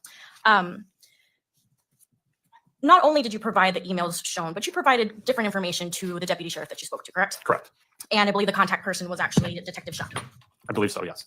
So along with emails and that calendar invite or that calendar, you also provided information on Mr. Halderson's login, correct? Yes. And with the login information, that's something that's generated. It's not something that Bart himself put in a spreadsheet. It's something that's generated through some kind of computer program that you use. Correct. Now, with that spreadsheet that you provided about the logins, could you give us a little more information on what exactly was provided in that spreadsheet? Do you have a copy of that spreadsheet? Because I I- know I sent a couple. And I wanna do, make sure yes. I speak So freely. actually, give me a second to get that ready for you.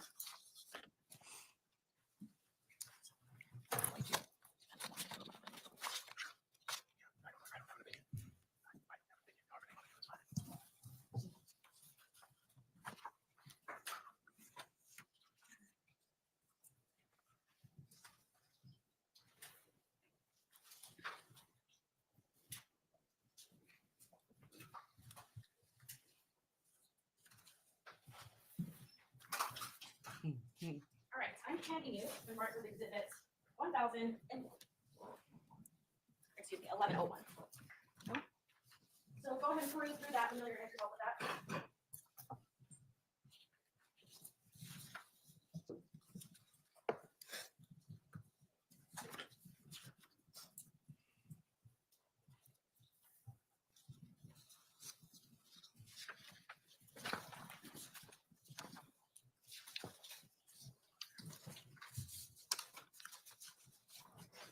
All right, and what is it a copy of? What is that a copy of? It's a copy of a couple of emails I had sent to Richard Bennett about some of the login information for Bart Halderson's computer. And Richard Bennett, was that someone from the Deputy Sheriff's Department? Correct. And does that look like a true and accurate copy of the email and the spreadsheet that you provided? Yes. Moving into evidence. Any objection? No. No, it is received. All right, so I'll leave that there for you if you need to refresh your recollection for that. But I believe my question was, what exactly was it that you provided with that spreadsheet? So the spreadsheet had a record of when the laptop was locked or unlocked. And for it to be locked or unlocked, was some kind of password required? A password is used to unlock the computer. And that password, is it one where you only have a certain number of entries to try before it locks you out and you have to call someone from IT? Yes. Do you know how many logs or how many attempts you have? I do not offhand. Okay. Was there any other kind of login that a password was required?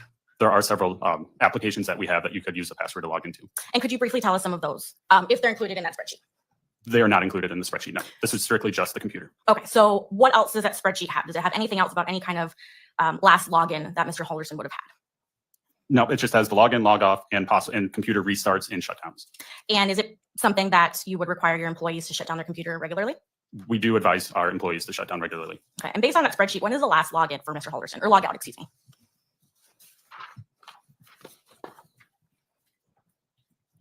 The last log out would have been July 1st at 8:07 Eastern, 8:07 Eastern time. 8:07 p.m. Eastern. And that would have required some kind of passcode. That is the log off, so there's no passcode when you log off. You just turn off the computer.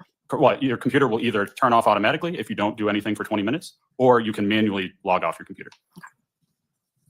So then that would mean that at some point, at least the computer was active roughly a little before 8:07 Eastern time. It would either have to be active, or if you had a video playing at the same time, that would keep your computer from becoming locked automatically.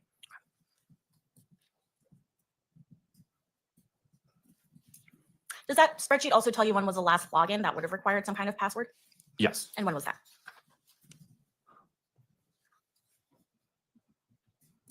5:13 p.m. Eastern on July 1st. So from 5:13 Eastern to roughly about 8:07 Eastern, the computer was active the whole time. Correct. Thank you. No further questions. And I'll take that back from you. If you wouldn't mind, you could keep it for a second. Sure. So 5:13 Eastern, meaning 4:13 Central, was the last verifiable time that computer was logged into? Correct. And we've had discussions about this, have we not? Yes. Okay. Is there any way that you can tell who logged into the computer at 4:13 p.m.? No. Are you able to tell at all what was being done on that computer at 4:13? Not with these logs, no. And have you had conversations with law enforcement regarding trying to figure out what was going on that computer? Yes. And are you able to tell? Not concretely, no.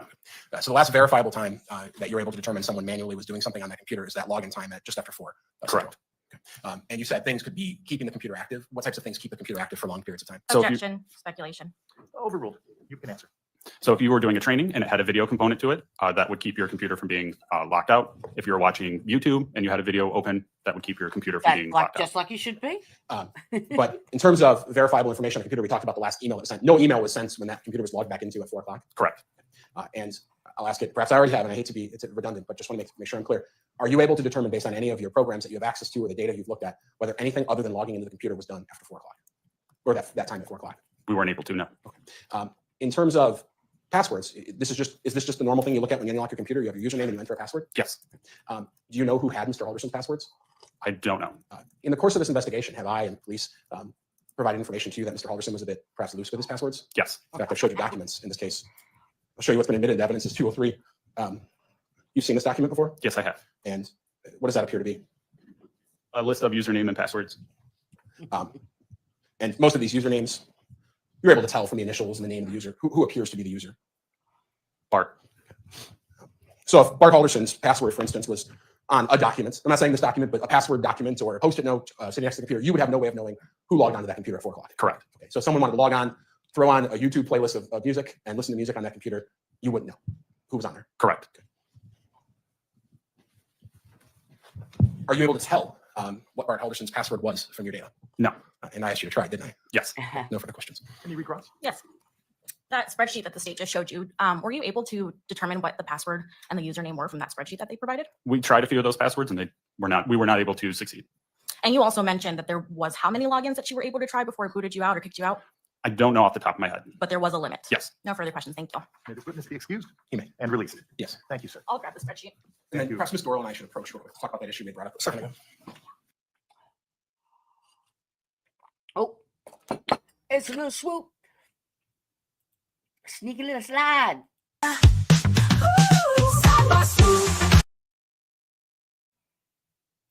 We manage daily. And how long have you been doing this work? Altogether, 8 years. Started Oh, go ahead. Sorry. started as a student and transitioned in different positions. When you do you get a lot of calls? Yes. Do you remember all of them? No. Or sometimes they recorded? Recently, we started recording them I'll say 2 years ago. Okay. Last year, you were contacted by the police at some point regarding one of these calls you had. Yes. And did you speak to the police? Yes. Did they ask you about a call that you maybe had with someone about Chandler Halderson in June of 2021? Yes. In fact, the very end of June, June 29th, I believe. I remember the date, but Okay. yes. All right. And was that call recorded? Yes. Okay. Have you listened to that call? Yes. And we'll show you just there's a number on the bottom. It's 496. It's a kind of an oddly designed transcript, but just even reading the first little bit of that, does that appear to be the call that you had with this person regarding someone named Chandler Halderson? Yes. All right. I'll take that back from you. I will move 496 in evidence, and I'll represent for the record 495 to be the call and move the call in evidence as well. Any other objections? No further objection. Thank you. It is received. I think I asked you, but we played the call for you and you listened to it at one point. Yes. Do you have any independent memory of this call at all? No. Do you know Chandler Halderson? No. Do you know anyone named Bart Halderson? No. When you listened to the call, were you able to tell that it was you on the phone? Yes. So if we could have HDMI left, I'll plug my computer in. Folks, it's been a little while since we've had just an audio recording. I'll remind you of the instruction that what you hear is the evidence. If you don't believe the transcript that's shown on the screen matches what you're hearing, you should go with what you're hearing. The transcript is provided for your convenience. Sure. All right, we're going to listen to a call. Give me 1 second. Let me make sure we're queued up appropriately and the volume is on. It should appear on the screen in front of you, sir. Mr. Job, the computer monitor should carry whatever's on the big screen, so you don't have to look in that And direction. the call's about 17 minutes long, so I apologize, Mr. Job. You're going to sit there for a second, but if you need a glass of water, there's one right there, and I'll just begin playing at the beginning. Can you make sure the volume's up on your end? Hi, I'm trying to get an appointment scheduled to meet with somebody to mainly just get a copy of the transcript and also a printed copy of a certificate that was earned and other degree verification. How do we get that done? Okay, for the degree, you have to download the duplicate diploma form and send it in with a check or money order of $4 for the diploma. So we mail that to you. For the transcript, you have to go online and request it. Yeah, I tried requesting online and we never got them. and I've spent I don't know how many times doing that at $8 a piece, so I'm not willing to do that again. Why is that letting you request a transcript? It's not my system, it's your system, so don't ask me questions like that. Sure. I'll pause it at 108. Thank you. Maybe approach. Sure.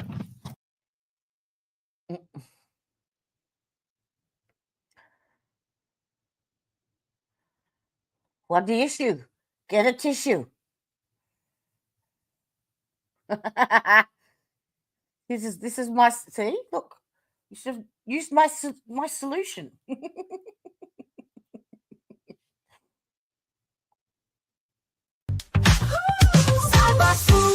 It's in your sight. Like and subscribe. Oh, don't be shy.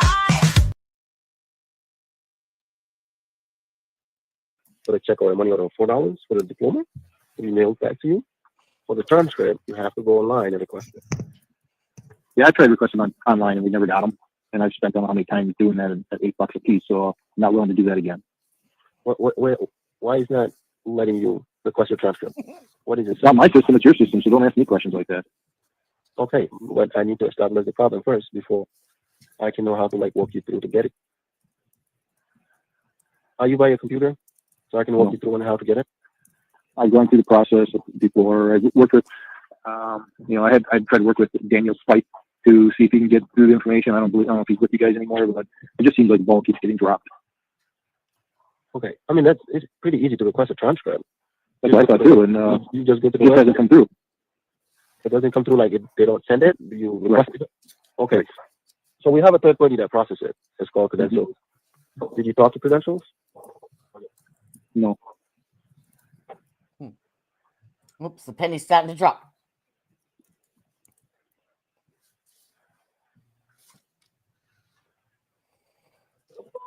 Hello? Oh, yeah. I said, did you talk to No, I said no. No. Okay. So we have a third party. Hold on, let me look at your account first, okay?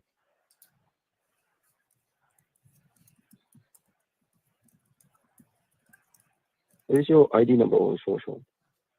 So I can access your account. No, I don't have that. Okay, what's your first name?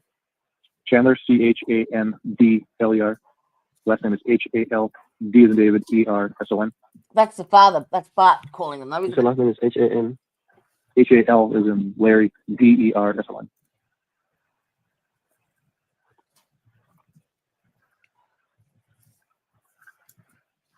Okay, what's your address and your date of birth? 4595 Oak Springs Circle, DeForest, Wisconsin, 53532. Date of birth is March 15th, 1998. Pisces. Okay, so it looks like you owe a balance. You owe a balance of $2,349. So that's why you can't request it.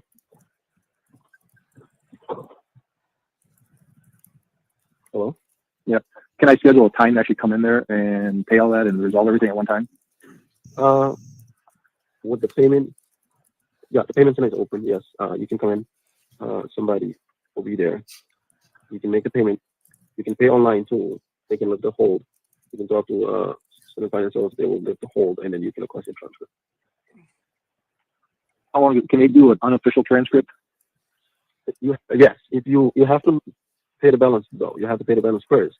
Then you can obtain whatever you want to obtain. Okay. Now, how long does it take to do an unofficial transcript from you guys? Right away. You can download it. It's a PDF that you can download right away. Is there a person there, an office I can go to and have them do it?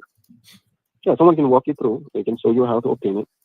And the same as, if you call, we can walk you through to download your unofficial transcript. But like I said, the balance have to be taken care of first. Yes, I understand that part. So, do I need an appointment, or is it a place you can just go at your Truex field to get that? You can go to the front desk at the Truex campus. You can go to the main campus. We open Monday through Friday now.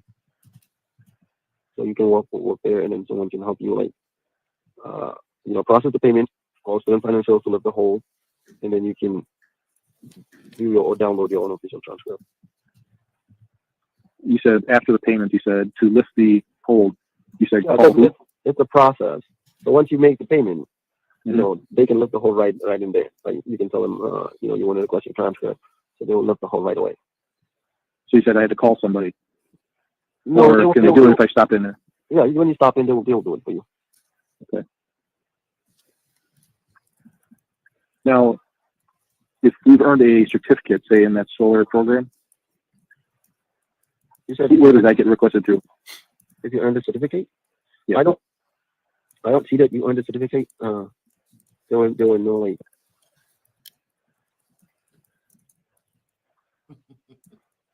You were taking, oh, okay. You were taking IT classes, right? I don't see that you were in a program. Well, prior to the IT, there was a solar program too. Yeah, but I don't see that you were Chandler Halderson. And your date of birth is March 15th, 98? 98. Okay. Now, there was an old account that got changed to this new one, so would it be under the old account that didn't get, or did all that get transferred over? If so, if they merge the accounts, what was your, do you have your old account info? Like It used to be Halderson C at Madison College. Yeah, normally if they merge it, they'll bring everything together. Hold on one second.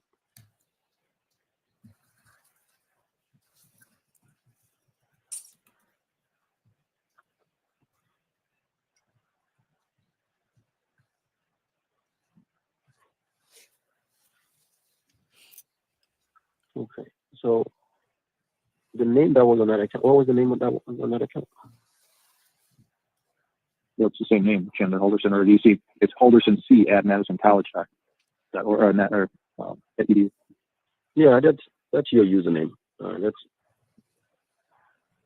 C Halderson at Madison College at EDU. No, that's the new one. The old one said Halderson and then C at. Can you tell if those two were combined or not? Halderson C. No, I don't see a request for duplicate account. Normally, when I type your name, it should bring Halderson C. Let me do it in reverse, okay? If it's Halderson C, then your first name would have been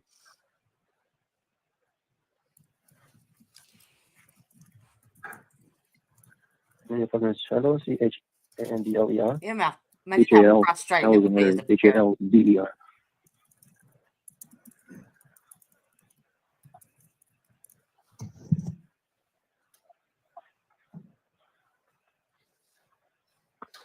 She's rough with that microphone, isn't she? She grabbed it by the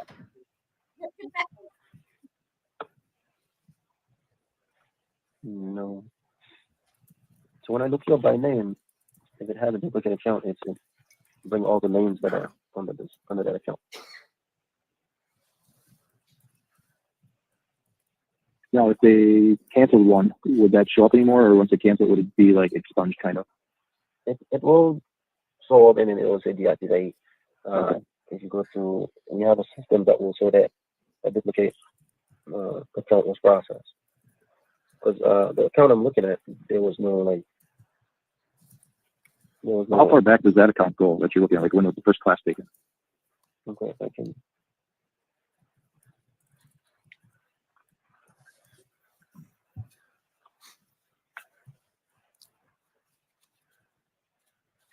That attorney at the very end of the table holds his pen funny, or is it just me?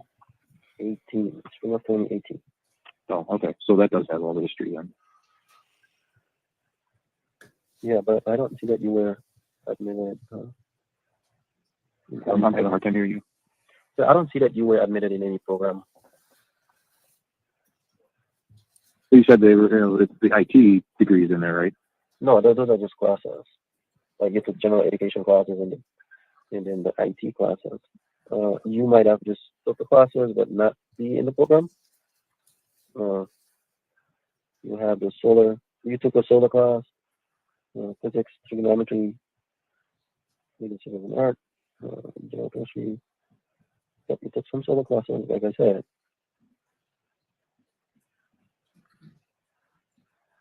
Yep, you took solar classes, but you were not in it. Okay. Does the internship from the spring show up in there? Entrance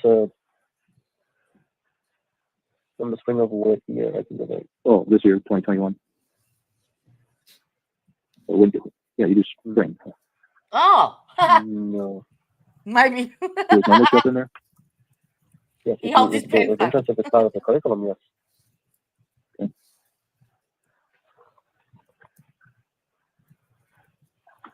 Do you have an Alyssa Brandt that works in that area or anywhere in the campus? What is the last name? BRAN, I think it's T or DT. Mm.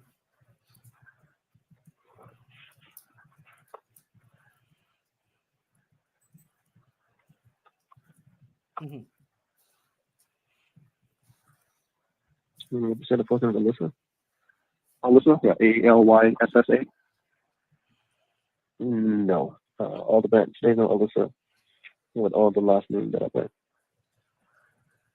Mm-mm. And does that check non-teachers and everything? It would be anybody on campus? What's It will be anybody on campus. The directory will have anybody on campus. Okay. Mm. How about, does Daniel Spike still work there? His last name is Spike. Yeah, it's let's try to get the proper spelling. No, SPEITH.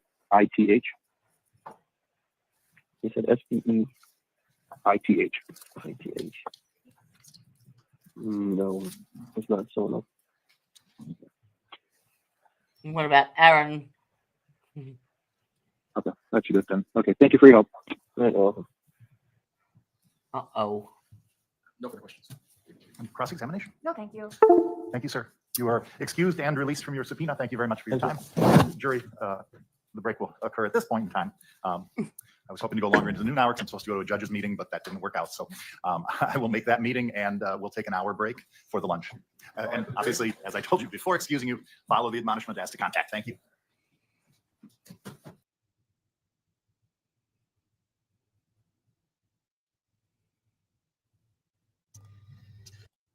Shows July 1st at 2 p.m. Mm-hmm. In your experience or knowledge, what is this? So people that have the health app on their Apple phones, every hour, Apple will document, steps traveled, distance traveled, among other items that you can select to be shown in the app. Line 124, if you give us the date and time of that and what happened. Line 124 is an instant message. It's July 1st, 2021 at 2:10 p.m. This is an instant message from Bart Halderson to Chandler Halderson. What does it read? Bart wrote to Chandler, "I'm ready whenever you are." The next line, 125. 125 is just a duplicate of that same. And the very last line here, labeled as 126. What is the date and time of that and what happened? 126 is July 1st, 2021 at 3 p.m. It's also an activity sensor data. That's also just the iPhone health app reporting that there was the last activity at that time. And that's when it was uploaded at 3 o'clock? That was when it was uploaded for the previous hour, correct? In your review of the records, does it appear that the uploads happens periodically on the hour basis, perhaps? Every hour. After Bart Halderson's phone updated the health app at 3 o'clock on July 1st, 2021, was there ever any activity on that phone again? There was not. Judge, if you could just turn the OMO on, I just want to make sure and display the relevant messages.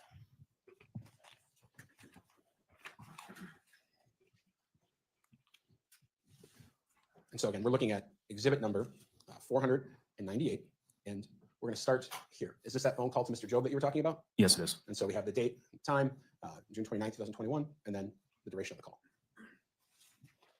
You mentioned the text message shortly thereafter, June 29th, 2021, 3:27, the parties, and then that's the body, correct? Yes. And then we start talking about looking up Madison Area Technical College. I'll just display down that page on page 2539. Page 2540. This is what we talked about. Some of these are Right, things he's Google are searched. clicking on and some are cookies. Trying to search the directory at the technical college himself. And we get to line 123. This is the health upload that you're talking about at 2 o'clock? Correct. And shortly after that, we see this message at 2:10 on July 1st, 2021 from Bart to Chaz. I'm ready whenever you are. Yes. And that was his last message ever sent. Correct.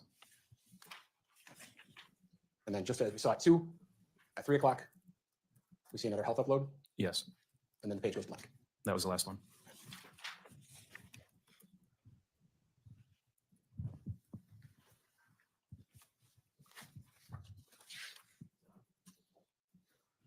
No further questions. Cross-examination. Thank you. Now, the exhibit you just obtained more information, more entries than you just talked about, correct? Yes. So you just talked about the ones that you and Mr. Brown determined relevant to this investigation, correct? To this specific point, there's been other references to that attachment. To the specific point, correct? Sure. Now, in looking at Bart Halderson's phone, it's fair to say your investigation looked as much as you possibly could on that phone for potential evidence, correct? Yes. That's it. Thank you. And you redirect on that point, too. Thank you, Detective. You can return to the table. Uncle Stacy Sadoff from the Department of Justice. Go ahead, Stacy, on this time. The defense doesn't put on much of a case because I haven't started yet. And it's the last day. Do you solemnly swear affirm the testimony you're about to give in this matter is the truth, the whole truth, and nothing Good afternoon.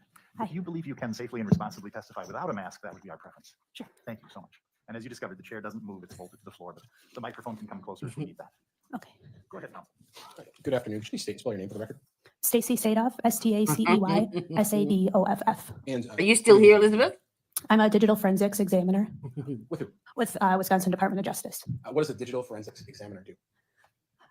We do several things, but to make a long story short, we will look at electronic evidence, so cell phones, computers, thumb drives, tablets, and pull information from those devices and then conduct analysis. What type of specialized training do you have in the area of digital forensics or phone analysis, things of that sort?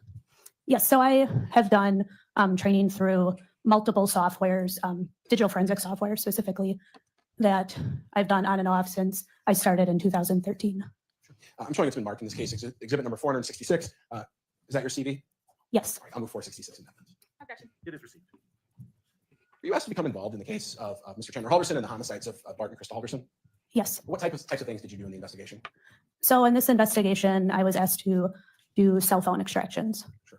There were a few cell phones brought to your attention in this case? Yes. Were you able to access all of them? No. What goes into whether you're able to access a phone or not in your job? So with forensic software, newer phones, we oftentimes struggle with getting into them if they're password protected. So in this case, some devices were newer than others. The older the device, the more likelihood that you're gonna be able to get into it? Yes. Do you stay up to date with the newest technology and trying to break into these iPhones? Yes, I try. And it's fair to say Apple is constantly combating privacy issues with their phones and trying to develop phones that can't be broken into. Yes. Okay. And it's a back and forth sometimes. Correct. Okay. So amongst the phones that you were able to access in this case, was one of them the phone of Krista Halderson?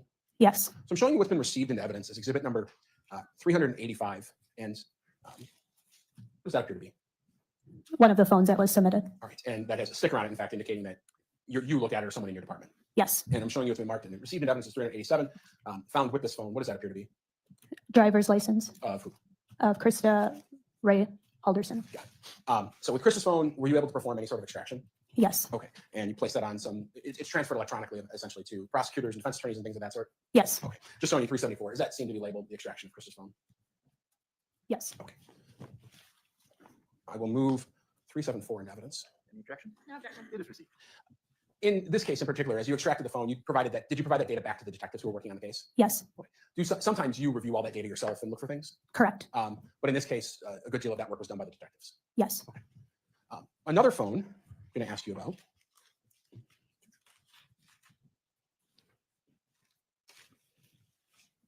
is a phone belonging, or that was purportedly Chandler Halderson's old phone. Were you able to review something that you believe to be one of Mr. Halderson's older phones? Yes. And why do you think it was an older phone, or what gives you that impression it was an older phone? The phone was an older make and model as compared to another phone that was submitted that was a newer make and model. Okay. And in the course of I think what the jury's heard, but if that phone was found in a desk drawer with other phones, that's consistent with people where they just put their old phones. Yes. Okay. And did you download that phone as well? Yes. Okay.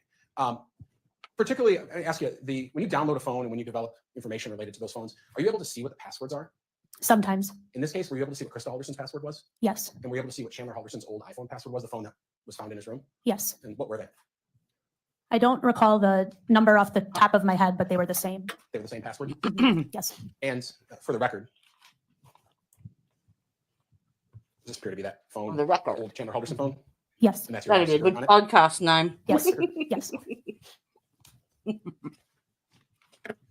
Those phones were 4-digit passwords? Yes. And you confirm them to be the same? Yes. 4 digits. Geez, they're old. One moment.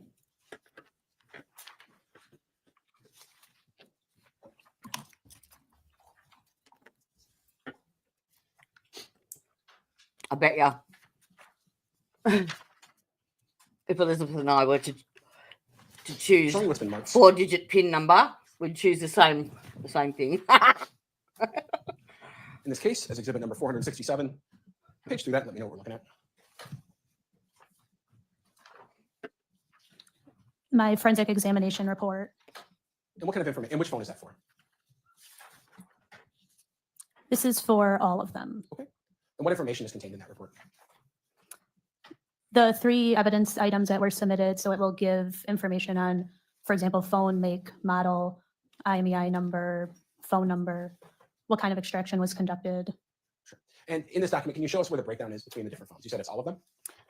On page 2 of my forensic examination report, it breaks down the 3 different phones that were submitted. Understood. Okay, thank you. Problems everywhere. One moment, I'm going to page through, make sure we have all of the documents, and we're going to have the detectives testify in a second about some of them, but just give me 1 second.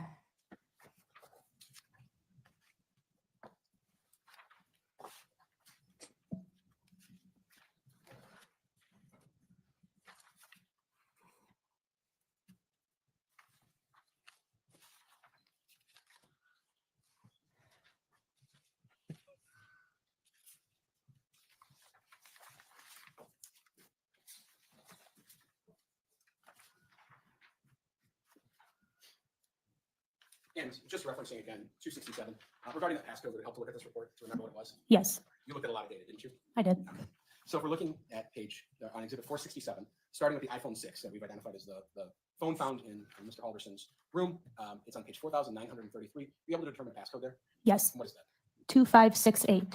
And then if I turn to page 4,936, this is identified as Krista's phone that you downloaded. What's that password? 2568. No other questions. Counsel, before I ask about cross, could you double check the exhibit number for the extraction? You said 374, but we have that assigned to something else. I think it was an envelope. Let me double check it. Yeah. Extraction. The extractor was 574. 574. That's not what you said according to 2 people. Yeah, cross-examination, please. Yes, thank you. So just want to clarify something. Earlier, you said that the documents that you just reviewed with Mr. Brown regarded all of them. When we're talking about all of them, we're talking about cell phones, correct? Yes, And what is all of them? How many cell phones did you review? 3. So in particular, we just talked about 2 right now. We talked about an iPhone 6 that was identified as an older iPhone that belonged to Mr. Halderson Chandler, correct? Yes, Then we talked about a newer iPhone that was identified as belonging to Krista Halderson, correct? yes, These both have the same passwords. yes, And then there was a third phone that yes. was, and whose phone was that? Believed to be the defendant's. So whatever phone he was using now.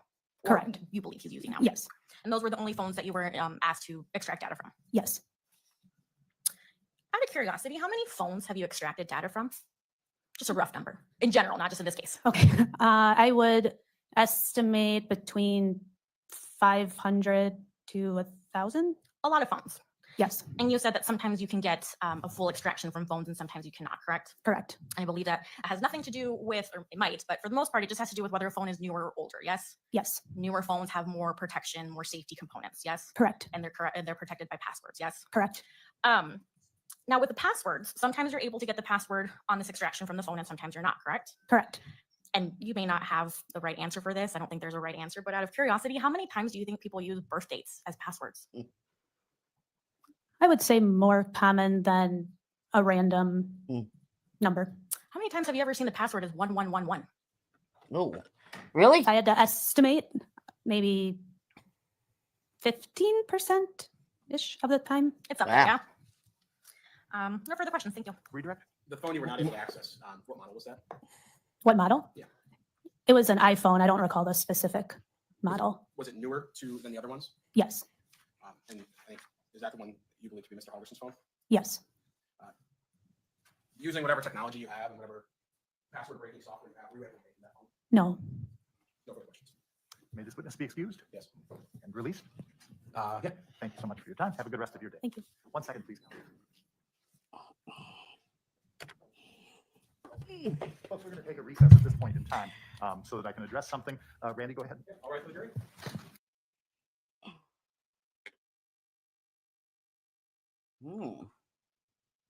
What are we going to address? No, they're not going to tell us, fuckers.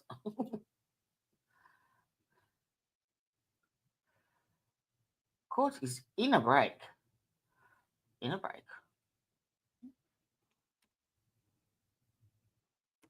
I'd like to be in a bed.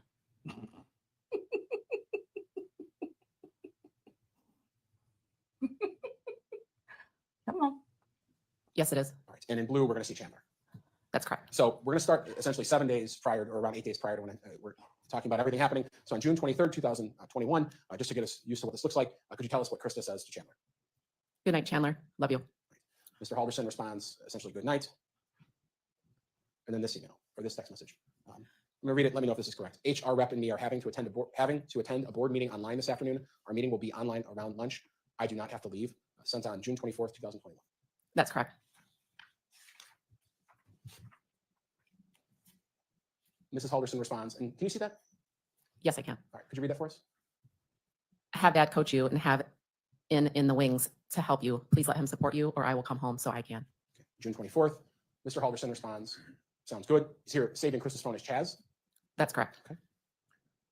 And then same day, a bit later at 1:10 p.m., I'm waiting in the room for him now. Your Honor, I'm just going to object as meeting. Okay. We'll go to the next question or the next text on the 24th of June at 1:10. What do we see from Fair enough. Chandler? Would you like me to come home? How does Chandler respond that day at 1:15? I'm all set. And slightly after that? I got a list of things from Dad and a bunch of tips. Staying on the 24th, a message from Krista to Chandler. Now we're at approximately 2:31. Can you tell me what that says? If you need to pick up check, I can come home. Just ask. At 3:13. This is to Chandler from Krista. Any news? And then from Chandler or Chaz to Krista Halderson, June 24th at 3:26. What does he say? I don't need to go anywhere because I have a board meeting until the end of the day. And then on June 24th at 3:27, that last message, what does that say? From Krista, did it get solved? Again, staying on the 24th, a message from Mr. Halderson shortly after that at 3:27. What does he say? Pretty much just need some approvals and signatures. Now we're on to June 28th at 1:02 p.m. What does Krista Halderson say to Chaz? Were you able to make an appointment with MATC? Again, June 28th, now at 1:02. What does Mr. Halderson say to Krista? No, there's a line I might be able to skip, so I'm exploring that option. Then now we're on to June 30th. Here at 7:22 in the morning, what does Krista send to Chandler? Thank you for waving. You made my day. Happy face emoji. Mr. Halderson responds shortly after, saying what? No problem. And then what does Krista say at 7:30 p.m. or a.m. on that day? Love you lots.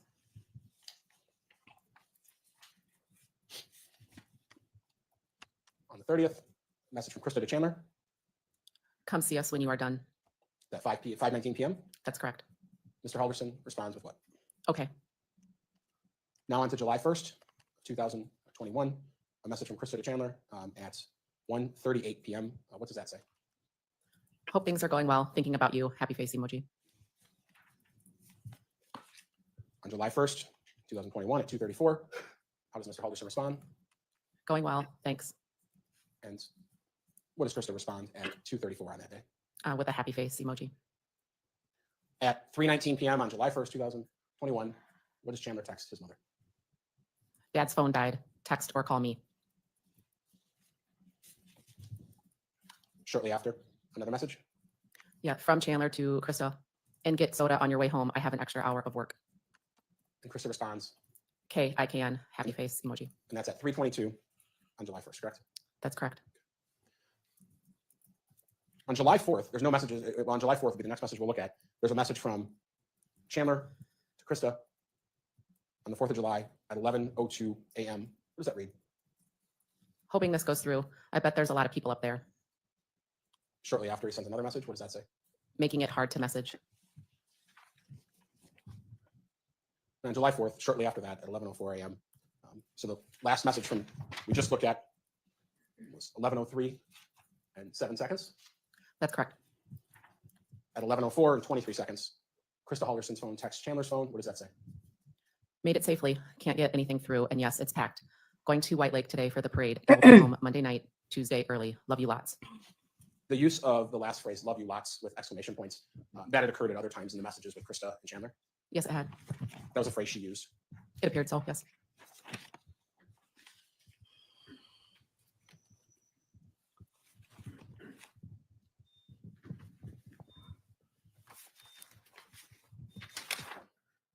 No further questions. Cross-examination. Thank you. Detective Sims, just so I'm clear, that text exchange was extracted from Krista's cell phone? Yes, that's correct. So is it safe to assume that you or someone in your investigation looked at all of Krista's text exchanges on her phone, not just the ones with Chandler? That's correct, we did. And anything else you could look at on the phone you looked at, correct? That's correct. That's it. Thank you. Can you redirect? No. Thank you, Detective. You can go back to your seat at the table. Attorney Brown or Raymond? I'll call Courtney Ripp from the Department of Justice. Hey, Courtney, you can go with that gentleman right there.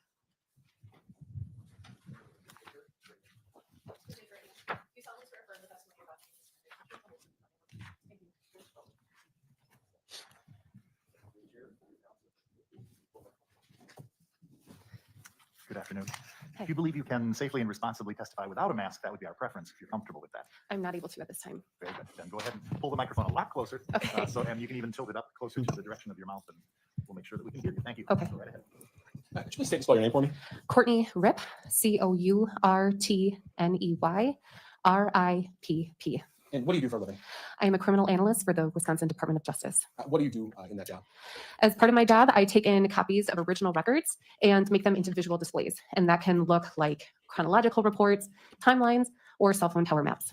Have you been involved since early on in the case of Chandler Halderson and deceased individuals of Bart and Krista Halderson? I have. And have you worked in conjunction with folks in law enforcement and in your work? Yes, I have. Specifically, maybe these detectives over here? Yes, I have. Okay. Showing what's been marked in this case is exhibit number 435. What is that? This is my CV. I'll move 435 in evidence. No objection. It is received, and I'll have the record note that it was Detective Sims and Trunk that counsel was referring to, just so that the record reflects which detectives. Thank you. Can you tell me a little bit about the training you undergo to do your job? As part of our training, when we first start, we work with a senior analyst who goes over how to do the specifics of our job. They also review all of our products before we send them out. I've also received training from the cell phone companies themselves on how to interpret their records. We are in constant communication with them as things change and shift and how they send us stuff and how the technology upgrades. And I've also taken a class through the FBI about cell phone analysis. Tell me more about that class. What does that entail? It really just kind of went over everything that I had already personally experienced, which is the basics of how a cell phone tower operates, the basics of what the individual companies send us with their records, and what those mean and how to in turn map those out. So, in the course of your duties, have you had the opportunity to look at iCloud records? I have. What is iCloud? iCloud is the system that is native to Apple products, and it is what they use to offer backup services. So long gone are the days of, losing everything with your phone. It can now be backed up to the cloud, and they offer it for free to a specific size. And then after that, it's a paid subscription. When you say the cloud, just explain what it is. Really, it's a bunch of servers that are housed in warehouses and other places, big computers that store your information. Now, if I own an Apple iPhone, you say automatically I get a free iCloud account. Yes. That account I have, does everything on my phone get backed up, or does it only when I choose things, or can I deselect things? The user selects what they want to back up, and they can change that at any time. What are the types of things that one could choose to back up or choose not to back up from in their phone? Anything on your phone, honestly. You can decide your contacts, your text message content. Photos are probably the most selected. Any of your applications you can choose to back up. Mail, your email accounts, and notes, different things like that. Anything that's on your phone, you can choose to back up. And is that something that someone with a phone, they don't need some advanced training to know how to do that? You go into your settings, you'd be able to figure that out. That is correct. In this case, were you provided an iCloud response to a subpoena that's issued by law enforcement regarding Chandler Halderson's iPhone? I was. So while maybe in the jury's story in this case, you weren't able to access the password of his phone, you were able to access his iCloud and backup. That is correct. And did you receive that? I did. So I'm showing you what's marked in this case. Exhibit number 454. What does that appear to be? This is the certification of the records from Apple. And those are transferred to law enforcement. And what is this thing? It is a USB device that contains the Apple/iCloud records. And that's 455? Yes, it exhibit 455. I'll move 454 and 455. No objection. They are received. Now, what types of things did Mr. Halderson have backed up in the cloud? Images, notes, the contacts. I believe that there were some bookmarks that had been saved, and I don't recall everything else. You mentioned notes. What are notes? The notes is a section that is you can use it as a notebook. So I use mine for a grocery list, but it's just a free space where you can type in whatever it is that you want. And did Mr. Halderson have some notes? Yes, he did. Showing us been marked in this case is exhibit number 456. What does this appear to be? This is a print off report that shows the content of the various notes that were contained in that return. And are these in date order, starting oldest to newest? That is correct. Could you tell us what date range these are all in? So the oldest one, then just look at the last page and tell us what the newest one is. The oldest one is from February 1st, 2018, and the newest was on July 5th, 2021. And so I'll move 456 in evidence. No objection. It is received.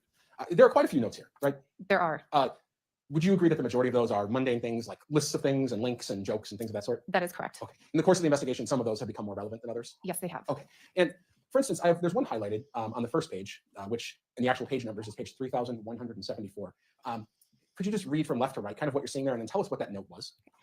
The first column shows the email address, the name associated with that email address. The date is August 6th, 2019, and it is at, in military time, 18:14:45, and it says dad debit 0730. And so it appears to be dad's debit and then a 4-digit number? Yes. Okay. Taking you to page 3176, there's a few notes highlighted there. Would you mind these are all from on Chandler Halderson's phone? Yes. Okay, we don't have to read those. Would you mind just telling us the date, the time, and then what the note said? We'll just start from the top. Okay. On October 12th, 2020 at 10:28:26, the content says, jobs need GPA, transcripts. On the same date, October 12th, 2020 at 18:26:10, college recourses. And recourse is spelled with a C? Yes. On November 23rd, 2020 at 12:46:31, Daniel letterhead with GPA on PDF. And then moving to page 3177, could you tell us the date, time, and the contents of that note? July 1st, 2021, 17:11:03. Weekend chores, H2O2, lemon, door handles, move your shit upstairs, get a job, clean floor.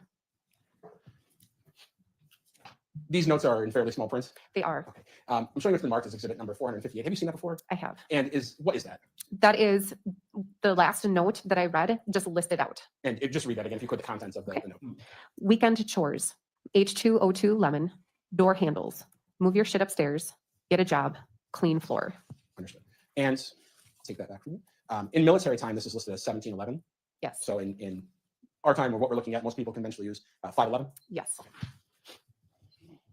I'll move 458 evidence. No objection. It is received.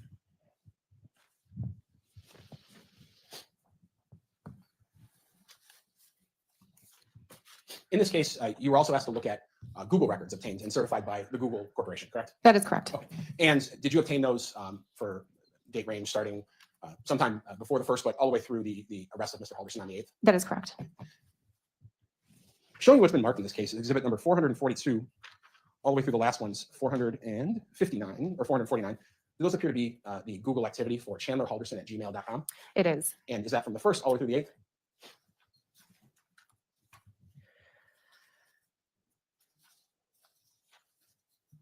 It is. And a question for you. Well, I'll move 442 through 449. Excuse me. No objection. They are received. On exhibit number 442, which is chandlerhalderson@gmail.com activity from July 1st, there's not much there, but what do we see? There are various YouTube searches that are listed here with the link and the title of what it is specifically that they watched.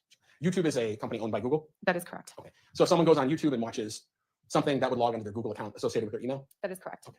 Are there any searches performed that day or any other Google activity that you're able to see? No. What could account for there not being any searches there? There were no searches conducted or that the information had been deleted. And do you know one way or another which one it was here? I do not. Okay. So 442 is July 1st. On July 2nd, 443, exact same thing? Exact same thing. Different searches, different videos watched, but only the YouTube history. 444, July 3rd, same thing? Same thing. 445, dealing now with the 4th of July. What are we looking at there? Again, YouTube searches and YouTube history. 446, dealing with Google activity on July 5th. What are we looking at there? YouTube history. 447, July 6th, again, more YouTube history. That is correct. On 448 and 449, July 7th and 8th, we're able to see more information. That is correct. All right. So let's start talking about exhibit number 448. In general, there's a few pages of things here. A good deal of these entries. Let's start with, is he searching anything on Google? There are searches that are listed here in the maps section. So directions to specific places. Can you tell me what those were and what time they were searched on? And this is again, July 7th. July 7th at 9:36 and 38 seconds in the morning. Irwin Road, Cottage Grove, Wisconsin was searched. And then the next second later, so at 9:36:39 a.m., there were directions to that address, Irwin Road, Cottage Grove, Wisconsin. There's a good deal of entries here that are Google Maps. Is that what happens when a user starts looking into the map interface? That is. Moving into 10 in the morning or so, are there some more Google searches? Yes. Tell me what those Google searches are. At 10:19:57 in the morning, White Lake Police Department, White Lake Township Police Department. At 10:20:15, White Lake Police Department, Wisconsin. And that was searched several times. White Lake Township Police Department. Again, that continues several more times. At 10:21:44, Wabeno Police Station. 10:22:31. It's a homepage for the village of White Lake, Langley County, Wisconsin. At 10:22:40, there was a personnel directory lookup in the village of White Lake in Langley County. At 10:24, there was an area that was viewed in Google Maps. At 10:26 a.m., the search term BDO. 10:41 a.m., BDO's Madison CPA firm was a link that was selected. 10:58:40, BDO Madison. 11:33:04, Sawyer Lake, Wolf River, Wisconsin. Several different locations were viewed in the Google Map application. At 12:25:36, there was a Google search for Zimbrick Volkswagen repair shop near me, with a follow-up of the Zimbrick Volkswagen of Madison Service Center, and that address was then utilized in the map application. At 13:51:19 p.m., Sawyer Lake, Wolf River, Wisconsin directions were pulled up. Lots more map activity. At 14:03:18, there was a Google search for 4200 police code. 14:08:38, radio codes, signals, Rhode Island. And then at 15:23:26, the search term AICPA was put in several times. And that was all on July 7th, 2021? That was all on July 7th, 2021. Okay, so we have 1 day left. Not this, fair to say, Exhibit 449, which is July 8th, it includes some YouTube entries, correct? Yes. Okay, and not looking at those, but what was searched either in Maps or Google search, could you go through that, give us the time, and then just walk us through what was searched that day? So on July 8th, 2021. So July 8th, 2021, 9:44:30 a.m., body found, Wisconsin. 9:44:41, women's body found in Wisconsin. 9:44:50, Wisconsin dismembered body found. 9:45:07, State versus Peter T. Capuzza, Wisconsin court system. 9:45:25, dead body found in Wisconsin. 9:45:40, body found in Milwaukee River, 2021. There is a search for a Journal Sentinel online article. At 15:12:46, Bart and Krista. 15:12:49, Madison area couple last seen a week ago may have had a 2, and then an ellipsis. It's the 3 dots. Yeah.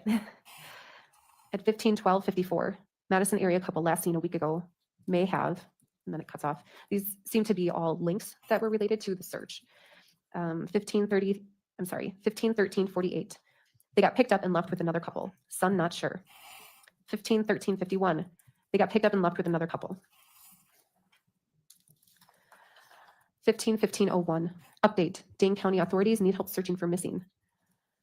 15:15:05. Dane County authorities need help searching for. And then there are various entries in here for map searches. And it doesn't specifically say the area that was viewed in the map application. Understood. And in 449, when you read the Google searches, body found Wisconsin, Wisconsin dismembered body found, those were actual searches performed in the Google website, essentially. That is correct. And when you read those longer descriptions, such as Madison area couple last seen a week ago, what do those appear to be? Those appear to be links that returned as a result of the search.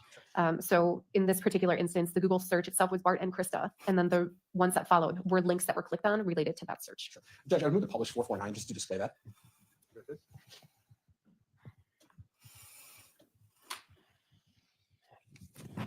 So again, we're looking at exhibit number 449. And as we go through this, for instance, that's what you're referencing when we talk about a YouTube video. Yes, And this might be a video game essentially that's being looked into. correct. Okay. And so when we say Google search on this side right here, I'll move over so everyone can see the time at 9:44. That's the item that was searched, body found Wisconsin. That is correct. Okay. And what I'll do is I'll zoom out just a tad so that that time is visible. And I'll just slowly move the exhibit out to display the whole thing.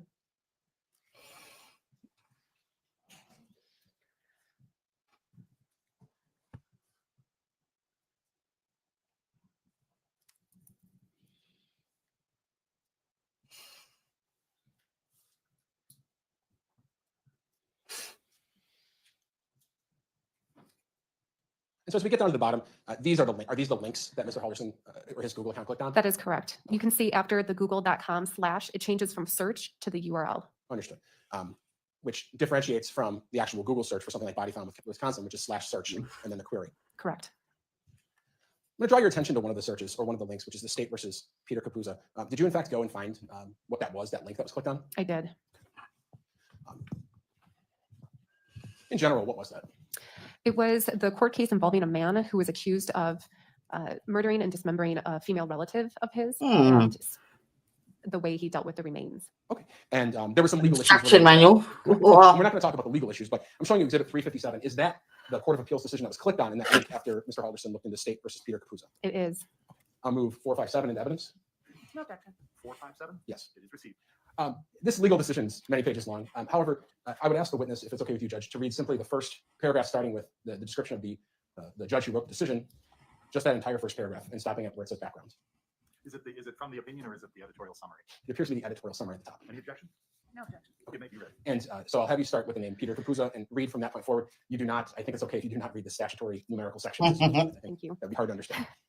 Peter Capuzza was convicted of first-degree intentional homicide and hiding a corpse with intent to conceal a crime. The prosecutor presented evidence that Capuzza killed his cousin, Mivano Mushambe Capuzza, cut up her body and disposed of the parts in the Wisconsin River. Capuzza argues that the trial evidence was insufficient to sustain his convictions and that evidence relating to a trained dog, which allegedly detected large amounts of human blood residue in Capuzza's apartment, was improperly admitted. We conclude that the evidence was sufficient to support Capuzza's convictions and that any error in admitting evidence related to the dog was harmless error. We affirm the convictions. So when we talk about the Capuzza decision, going back to exhibit 449, 9:45 in the morning on the 8th of July, correct? That is correct. It was at 9:45:08. Yes.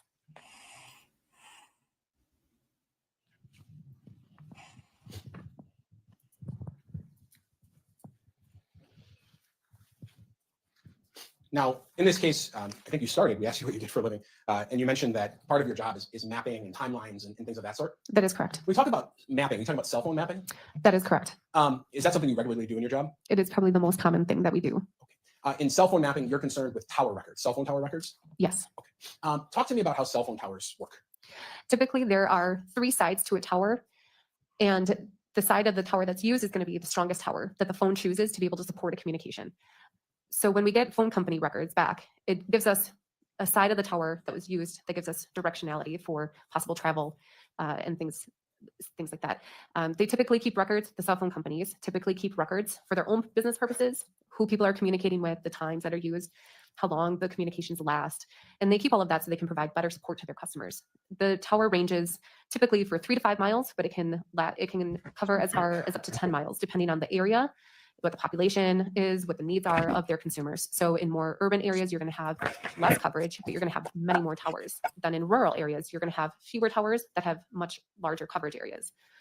When it comes to cell phone records, do you need to activate your phone? Do you need to do anything affirmatively on your phone throughout the day for it to be connecting to cell phone towers? Not necessarily. Tell us about that. So throughout the day, the carrier is constantly sending updates to your phone to figure out where you might be. Your phone may be reaching out to get updates for different applications that might be utilized on your device. But your phone is always reaching out to figure out what tower is going to provide the best strength and the best support for the next communication that you choose to make. Do sometimes in a very short period of time, do sometimes phones connect and reach out to multiple towers? That is correct. And in those cases, you're able to determine directionality and distance based off 3 different locations or 2 different locations? Possibly, yes. And does that assist you in providing a perhaps more precise location of where someone is? It can. Cell phone tower data itself is an approximate location, or is it an exact location of where someone is? It gives a general side of the tower that's utilized for a communication. So again, that coverage can go anywhere from 0 to up to 10 miles, depending on that particular tower. So it generally gives us a side of the tower that is used. Is it always the same? If you and I both have Verizon and we're sitting in this room together right now, is it always the same exactly whose phone's connecting to what tower in an urban area? It should be. Does it always work out that way? Not necessarily, no. Okay. Sometimes when looking at cell phone tower records, do you see towers that are maybe way off in the distance, blink on for moments and then go away and never be used again? I do. What does that mean, or what does that look like? It could jump back to an earlier data session for a moment, or it could be that the tower really isn't the best, to support that connection. So then it jumps off to a different tower to maybe handle the rest of that communication. More often we see that with data records. In this case, the relevant phones of Bart, Krista Halderson, Chandler Halderson, and even Chandler's brother Mitchell, that was all US Cellular? That is correct. Okay. And US Cellular tower data was collected but via subpoena and provided to you in this case? It was. I'm showing you exhibits number 438, 439. What does 438, the top one, appear to be? It is a certificate of authenticity from US Cellular. And is that what they provide when they turn this data over usually? It is. And 439? It is a USB drive that is labeled US Cellular phone records. I'll move 438 and 439. No objection. They are received. When these records are received, are they in an easy to view fashion, or do you have to do something to them to make them to be able to comprehend what they're saying? US Cellular records are a little bit tricky. They do come in an electronic format, so they're easy to open up, but you do definitely use the training that you have received over the years to be able to interpret those records a little bit better. The most common thing to do is to adjust the time zone, so they're all in central time. And you said mapping at the beginning. What do you do? What does that mean to you when you take tower records and you're going to map them? What is that? So we have a list of towers that are provided by US Cellular that lists all of their tower locations and the degrees which each sector of the tower covers. And when we match up the phone records, we use the tower that they provide in the phone records and match it up to the tower list and just connect it to the same tower name. And then we're able to use that latitude and longitude and the sector that's indicated to determine how it's mapped out. And when we talk about the map, what is the map? Is that your own created map, or what map do you use to overlay this data onto? The map layer that is shown most commonly is Google Maps. And we can change that to reflect satellite imagery where you see the roads and the landscape, trees, and such. When doing mapping, do sometimes you use Snapchat records? Yes. Specifically Snapchat location data? Yes, we can. Talk to me about Snapchat. When you're talking about mapping, we talk about cell phone records. What does Snap add to the puzzle sometimes? So Snapchat users can select whether or not they want to share their location with all of their friends, some of their friends, or no one. And when you do that and you open up your Snapchat to actively use it to message or post a story, whatever you may be choosing to use, Snapchat is collecting your location information. So anything that has a latitude and longitude provided with it, we can generally add to our maps with the cell phone location data. Is this data more precise or less precise than cell phone tower records? It is more precise. Is it always exactly spot on? No. Tell me about that. So there are areas of accuracy with any precision locate. So even if you open up your phone and you open up your navigation app, it may show you off the road. So there's always an element to you drifting off of where you actually are. And it's based off a number of things. And that can include the number of satellites that are used in the area, if there are any blockages or obstructions, like trees, buildings. And it can also depend on how your phone is connected to the network as well. If you're connected to a Wi-Fi network, it's going to be more precise because Wi-Fi networks are small, and therefore you have to be closer to it to be able to connect. So more precise. When you map Snapchat records, if we think of it as like a dot on a map that you're pointing down, do you ever come across records where those dots will be in one location and then you see a random one way off in the distance, which maybe couldn't exist unless someone was teleporting there, and then it appears back at the spot it's been the whole time? Have you ever seen that? Yes. What is that called, or what is that? It's something that's referred to commonly as drift. And so again, it just, depending on how well connected your phone is to the network or how visible it is to the satellites or different ways that it's using to narrow down your location, you could drift away from where you actually are. For that reason, is it important to look at the number of times that Snap is locating or updating your data into the system? That is correct. Okay. So did you obtain records from Snapchat in this case regarding the location of Chandler Halderson's Snapchat account or his phone that was connected to that account? I did. And is that certification exhibit number 440? Yes. And does 441 appear to be the USB containing those records? It does. If you could for me on 440 on the second page, are you able to identify the username that this file was in regards to? It is related to the Snapchat account Chazzle Dazzle. I'll move 440, 441 in evidence. No objection. It is received. They are received. Thank you. So we talked a lot about the cell phones and we talked about Snapchat. You did do some mapping in this case. I did. Okay. Showing what's been marked in this case is exhibit number 573. What does that appear to be? This is the work product that I created that shows the summary of all of the mapping. And is 436 essentially a container for the USB containing that map? Yes. All right, I'll move 436 and 573 in evidence. No objection. They are received. And I'd ask to publish. You may. I'll need the the screen in front of you is going to come on. We're going to be able to look at some images together. Let's see if we can't look at this in the best fashion.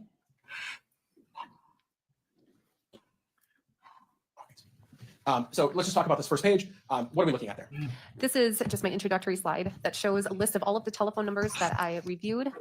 The tags indicate that there is a chronological report associated with that. And it gives the refresher that sectors are represented by that pie-shaped icon and that they're drawn out to represent 1.5 miles. And that's not necessarily the area of coverage by a particular tower. It's just for visual representation. And there's also a notation that the device that was used by Bart Halderson had no outgoing communications or data records associated with it after approximately 2:30 p.m. on July 1st, 2021. The device used by Krista Halderson had limited activity on July 2nd and was active for a short time around 11:02 a.m. on July 4th, 2021, which corresponds with a text message exchange. Excellent. And so as we go through this, when we see that the sector symbol or that pie-shaped icon, we're talking about that directionality from the tower that you talked about? That is correct. When we talk about, eventually we make it to data from Snapchat, how is that depicted on these maps? There will be a legend that indicates it's going to be a circle shape. And you were asked to look into July 1st, 2021, all the way through the date of Mr. Halderson's arrest on the 8th. That is correct. Okay. So let's start on July 1st, 2021.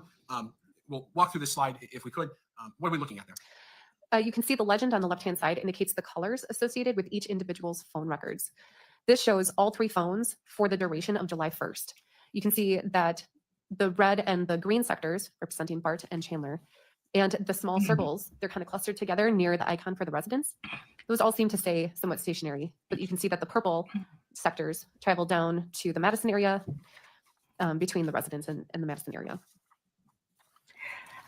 Understood. And so when we look at this piece of data, there's a notation where all of those clusters are at the very top, just top center. It says Bart and Krista's residence. Is that one of the locations that you were provided to map out that was important in this case? I was. And there's a couple of those, are there not? Yes. And you were provided that information by detectives? Yes, I was. Okay. Some of these are, we're going to look at animated maps. Tell us about what an animated map is when we talk about cell phone records. So what that allows us to do is look at the records as they occur in somewhat real time. So it plays them along so we can see the context surrounding those locations before and after and where they go in between. And when it came to picking which time periods to map out, you worked with detectives and me, essentially, to figure out which ones were maybe more relevant? Yes. Okay. I'm going to click on, see if I can do this right. So here we have an animated map on July 1st, 2021 from around noon to midnight, so the last 12 hours of the day. And are we going to see all of these folks, Chandler, Krista, and Bart, are we going to see their cell phones when we look at this? Yes.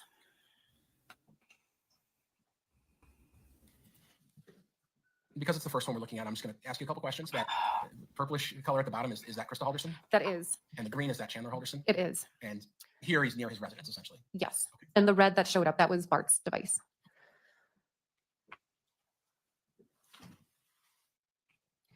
And you can also see that the towers that they utilize the most when they're at home bounce between 2 or 3 different sectors of various towers. And those provide the best coverage at that time for those communications. And Mr. The timestamp that's in those sectors, is that in fact the actual time that those records are from? Yes. Okay. So we're now moving to 4:20 p.m., 4:30 p.m. around this time? Yes. And fairly soon you will start seeing Krista's phone utilizing towers that end up covering her residence.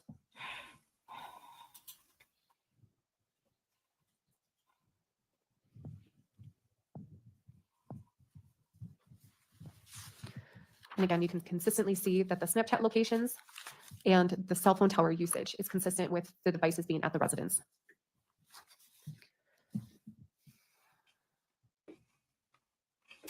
And we're getting close to 9:00 p.m.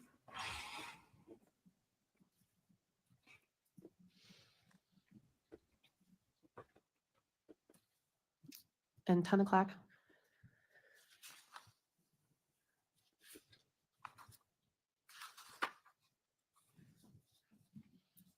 $11.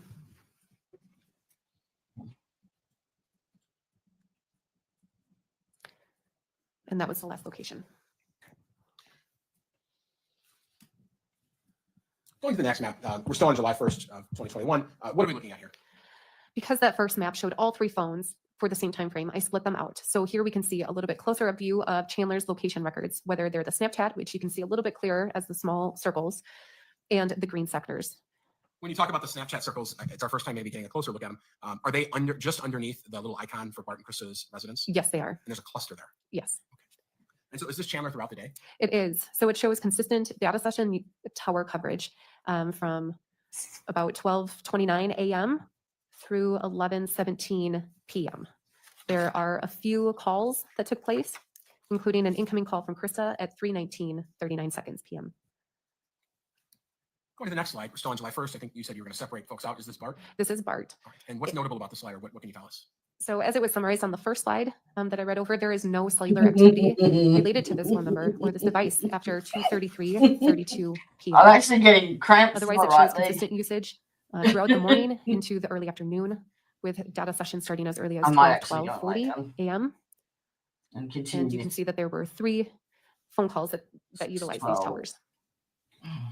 Next slide. Now we're on to just the isolated view of Krista on July 1st. Tell us what we're looking at there.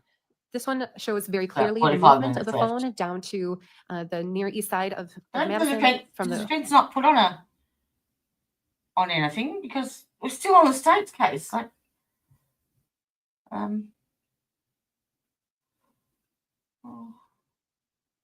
and I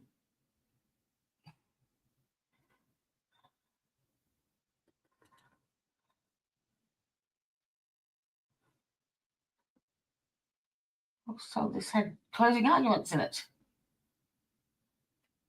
Someone's blowing smoke up my bum.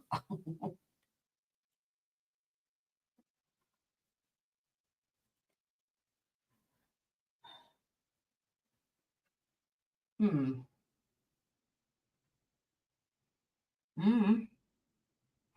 if I home, so you can see that she left the house around 7:29 a.m.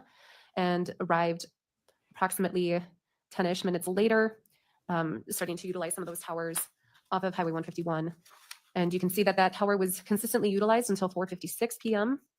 And then there's the travel back to the residence, with the data sessions picking back up at 5:33 p.m. and utilized close to midnight. Despite the phone being used, you're not able to tell me who was using the phone after 5 p.m. that night? That is correct. I asked you to put Mitchell Halderson on this slide, correct? You did. And Mr. Halderson was the whole day nowhere near a residence? That is correct. Going into the second, tell us what we're looking at here. It's the same sort of pattern, a lot of usage around the residence. There is one change in it, that the tower to the south is using the western side of the tower to support communications or data usage in this particular instance between 7:07 and 7:22 in the morning of July 2nd. But the rest of the tower activity is consistent with being at the residence or near the residence. For the entire day? For the entire day. The one data session that occurs that you were able to map, it's from 7:07 a.m. to 7:22 a.m., the one that's a bit farther away from the house. The Google overlaid street map lists some businesses, does it not? It does. And what business is directly in the center of that sector? Fleet Farm.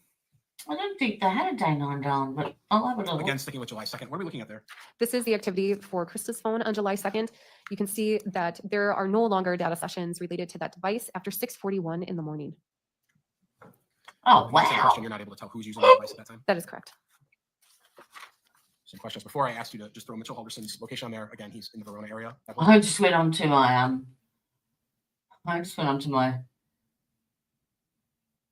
YouTube studio. And I don't think I've ever had that much on a video before. We've had 1 point, where'd it go? There you go. Come on.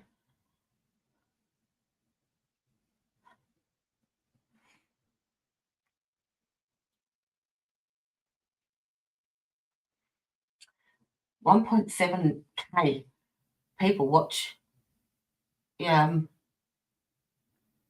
the special guest appearance with Tony. Wow. Never had that much before. Normally it's 35, 36, 45, but 1.7K. I wonder what the statistics are on that. I'm going viral. I'm going viral. That is correct. One of these days I'll crack it. I'll crack the cup. 2021. What are we looking at here? This one is a little bit busier, and it covers just from midnight until noon on July 3rd.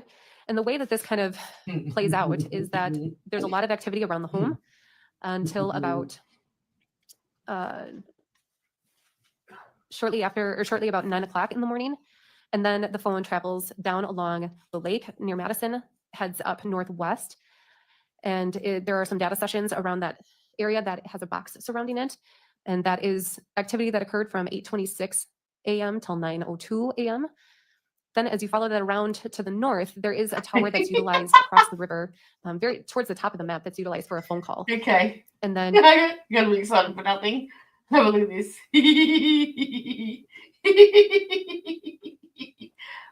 Watch. Share this tab. Okay, so this is the video with Tony the other day that we did. We've had 2.3k views, 385 hours of watch time. That equates to an extra 32 subscribers to the channel, and that's a whole $5.85 of income. Yeah.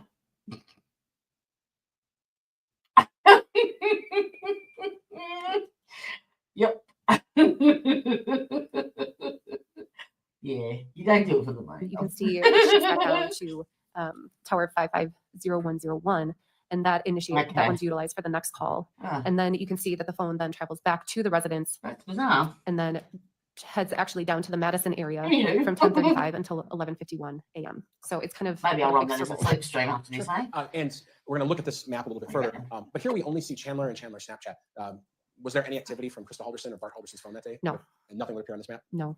And then just so everyone is looking at the map and can see everything, again, you labeled Bart and Krista's residence on that map? Yes, All right. The area that has the box around it, the black box, are we going to look at that further a little bit closer in? we will. And is that the area around Prairie du Sac or just north of Sauk City, Wisconsin? Yes. Okay. And then just so everyone's reference, that very top tower that only had one entry at one point, that's just south of Devil's Lake? Yes. Okay. You were asked to animate from 7:30 to 9:30? That is correct. And we'll look at that.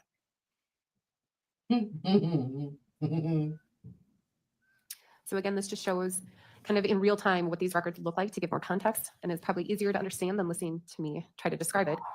I think you're doing a fine job, but I'll just note here you've put an additional label on. So we have Bart and Krista's residence labeled, and then there's another label by Prairie du Sac. What does that say? It says remains found approximate.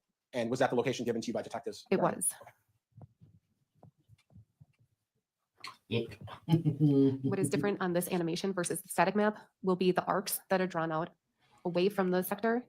And those are an approximate distance that was provided by the cell phone company.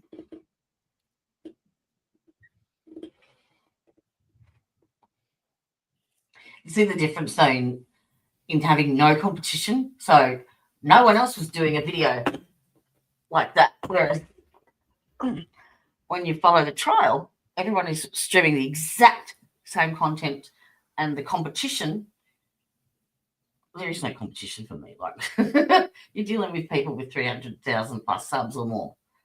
So that's going to push me down the algorithm.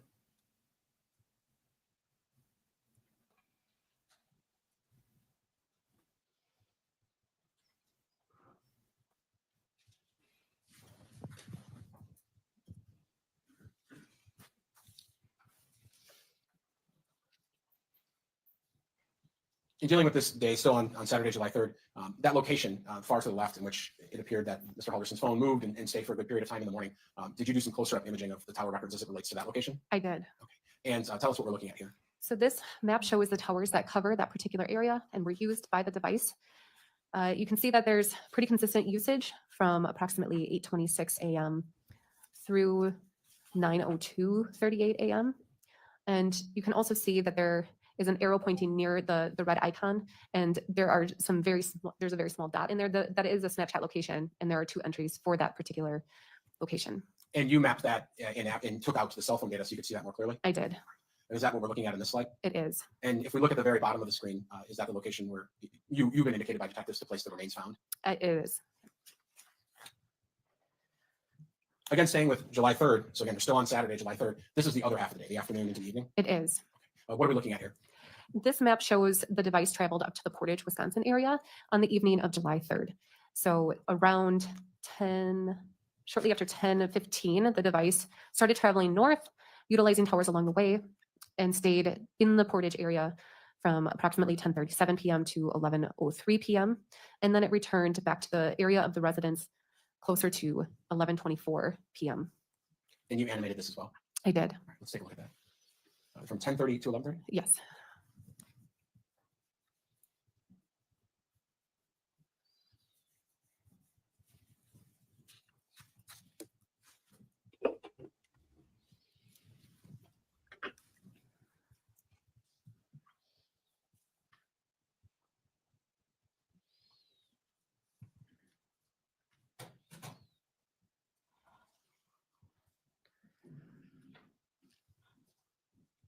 And again, if you could explain those arcs that we're seeing. So the arcs are an approximate distance from the tower, and that's the cell phone company's best estimate as to where the device may be.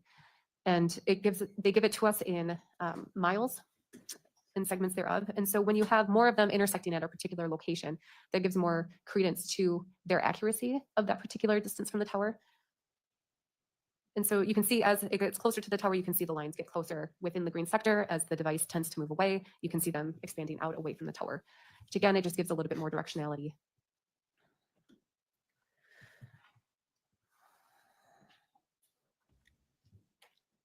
Again, you mapped Mitchell Halderson that day. He was in the Verona area all day. That is correct. Talk to me about July 4th. What are we looking at there? July 4th, Krista's phone has activity for the first time in several days, and it's only for a short time frame. The rest of this map is showing Chandler's device usage, where the device seems to travel down to the Madison area, where it stays for just over 2.5 hours, and then it tends to travel over to the Cottage Grove area, where it is from approximately 3:43 p.m. to 6:51 p.m., and then it returns back up to the residence around 7:29 p.m. And again, in the details of the next slide will show what the communications within that black box. Sure. And we'll go to that next box. Here, you've mapped the residence area on July 4th, 2021 from 11:02 a.m. to 11:09 a.m. Is this the first time, I think you said in several days, you see Krista's phone have activity? That is correct. And what can you tell us from this slide? What are we looking at? This Krista's particular tower usage was inclusive of some data session records that occurred from 11:02 to 11:04 a.m. And this is also where there was an outgoing message to Chandler's device at 11:04:23. And was that the message listed there? Made it safely. Can't get anything through though. And yes, it's packed. Going to White Lake today for the parade. And be home Monday night, Tuesday early. Love you lots. That is correct. That message was sent from Windsor, Wisconsin. It was. Not White Lake, Wisconsin. That is correct. Briefly going back to the last slide before we move forward, the location on the bottom right of that screen on the 4th of July from 3 to just before 7. We're going to talk more about that location as we go further in other days, but that's the general location of the Irwin Road Farm. It is. Okay. Again, I asked you to map Mitchell. He was in the Verona area all day. Yes. Talk to me about July 5th. What am I looking at here? So July 5th shows the device activity for Chandler's phone. It appears that it was pretty consistent at the residence throughout the day until about 4:30 p.m. And then the device tends to move south along the interstate and heads out to the Irwin Farm address until about 6:54. Then it heads back to the Madison area where it stays for a while. You can see some activity from 7:10 to 8:34 p.m. There's some call activity there. And then it appears to return to the residence around 8:52 p.m. Bart and Krista, their phone's not active this day at all? That is correct. Okay. And you animated that trip down to what you described as the Irwin Road property. You animated that and it goes from 4:30 to 9 o'clock? Yes. All right, we'll take a look at that. So this is again July 5th, Monday.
And again, with the arcs, when they start to intersect, that tends to give more credence or more weight to the approximate location of that particular device.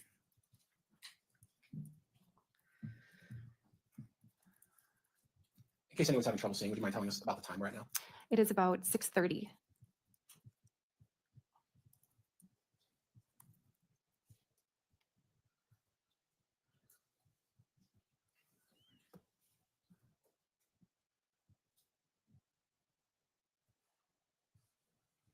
And we are approaching 7 o'clock.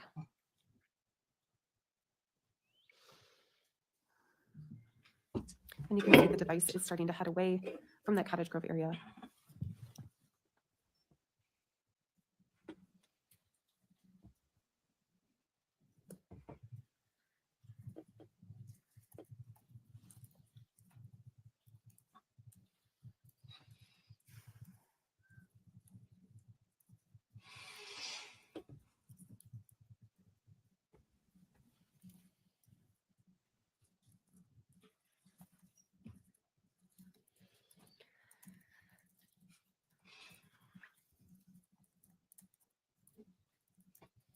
And we're at 8 o'clock.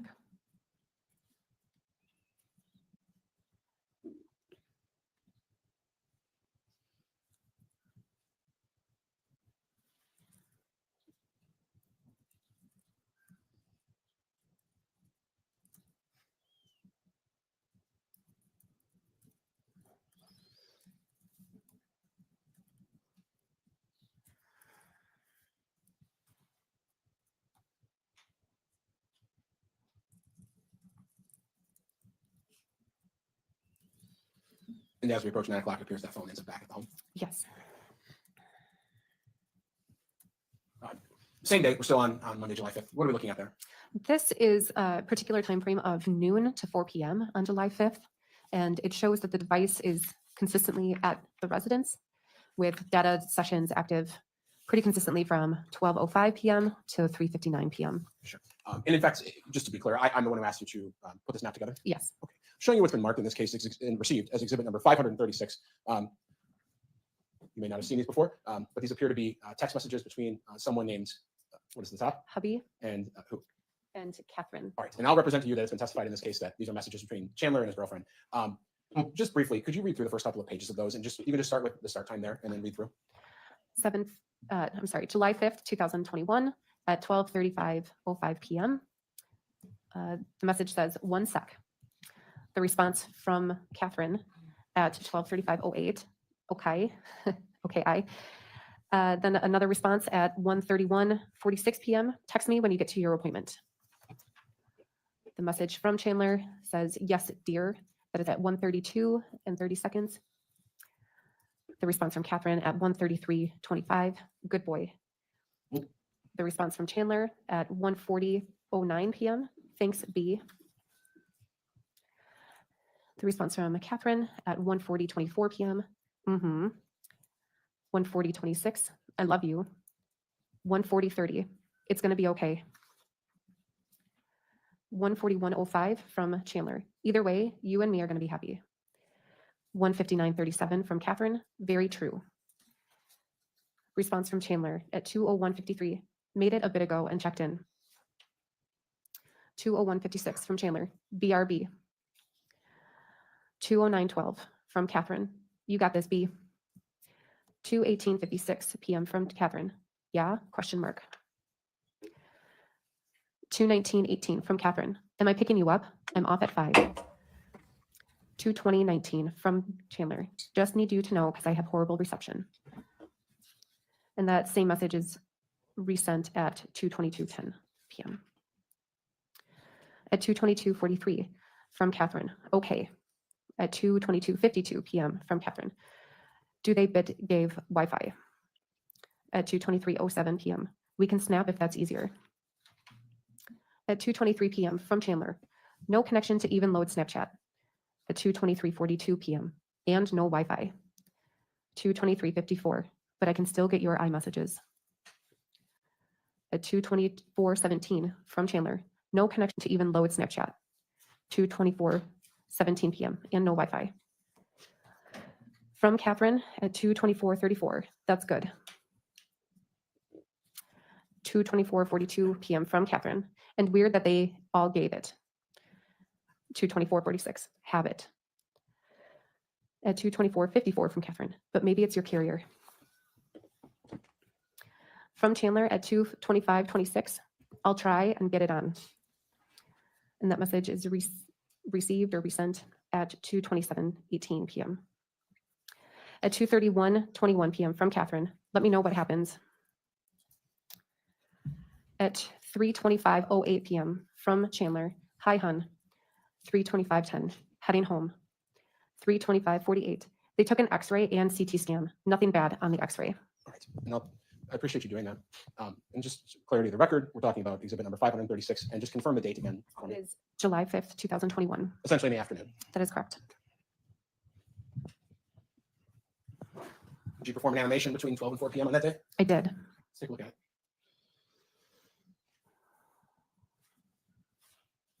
If you could read off the times as in increments, if you could. So we're approaching 12:30. 1 o'clock.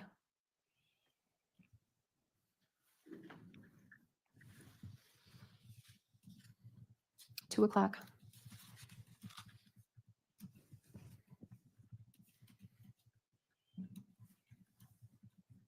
3 o'clock.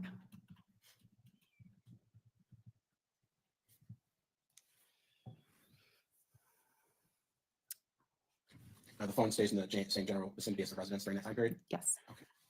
Going back, because again, we're staying on July 5th. In the bottom right corner of this overall map of Mr. Halderson's locations on July 5th, there's a square. Is that around the Irwin Road property? It is. And were you able to look at that a little bit closer for a trip out there in the afternoon and into the evening of July 5th? I was. We'll go ahead. What are we looking at there? This specifically shows only the Snapchat locations that occurred during that particular time frame. You can see that they start around 6:08:16 p.m. and the last one on the screen is at 6:53:32 p.m.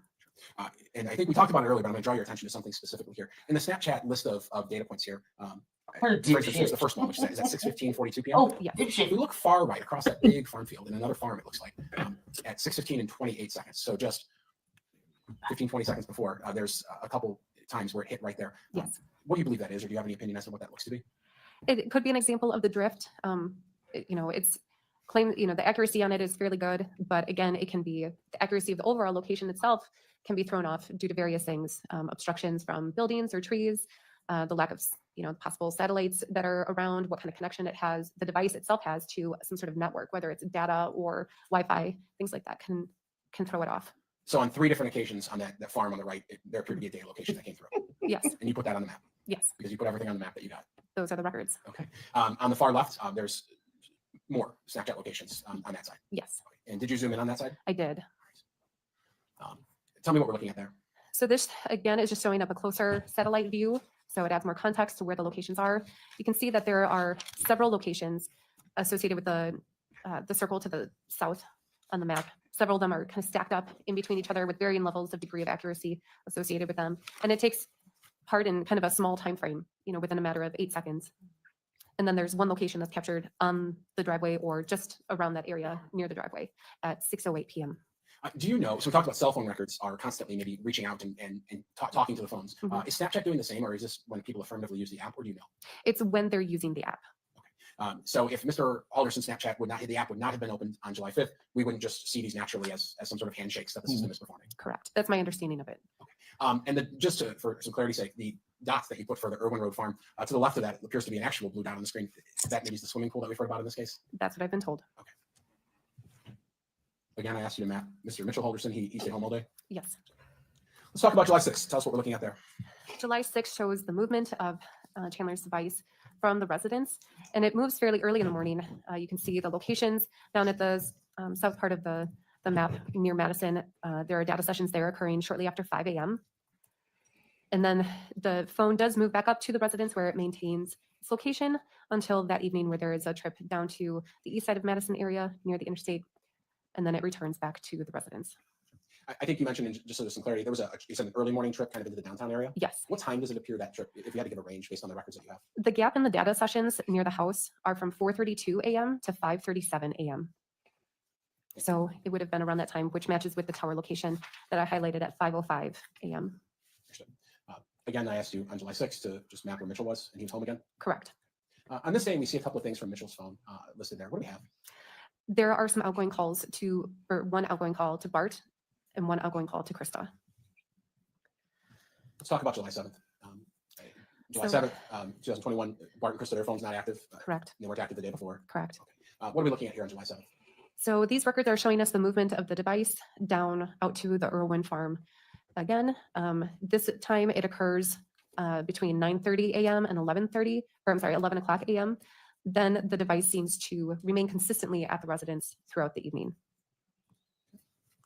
And did you animate the trip down to that black square, the Irwin Road area? I did. And that's from 9:30 to 11 a.m. And we'll watch that together.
That location in that black box down at Irwin Road, were you able to see some of those sector lines a little more clearly in that location in this mapping than perhaps you always are?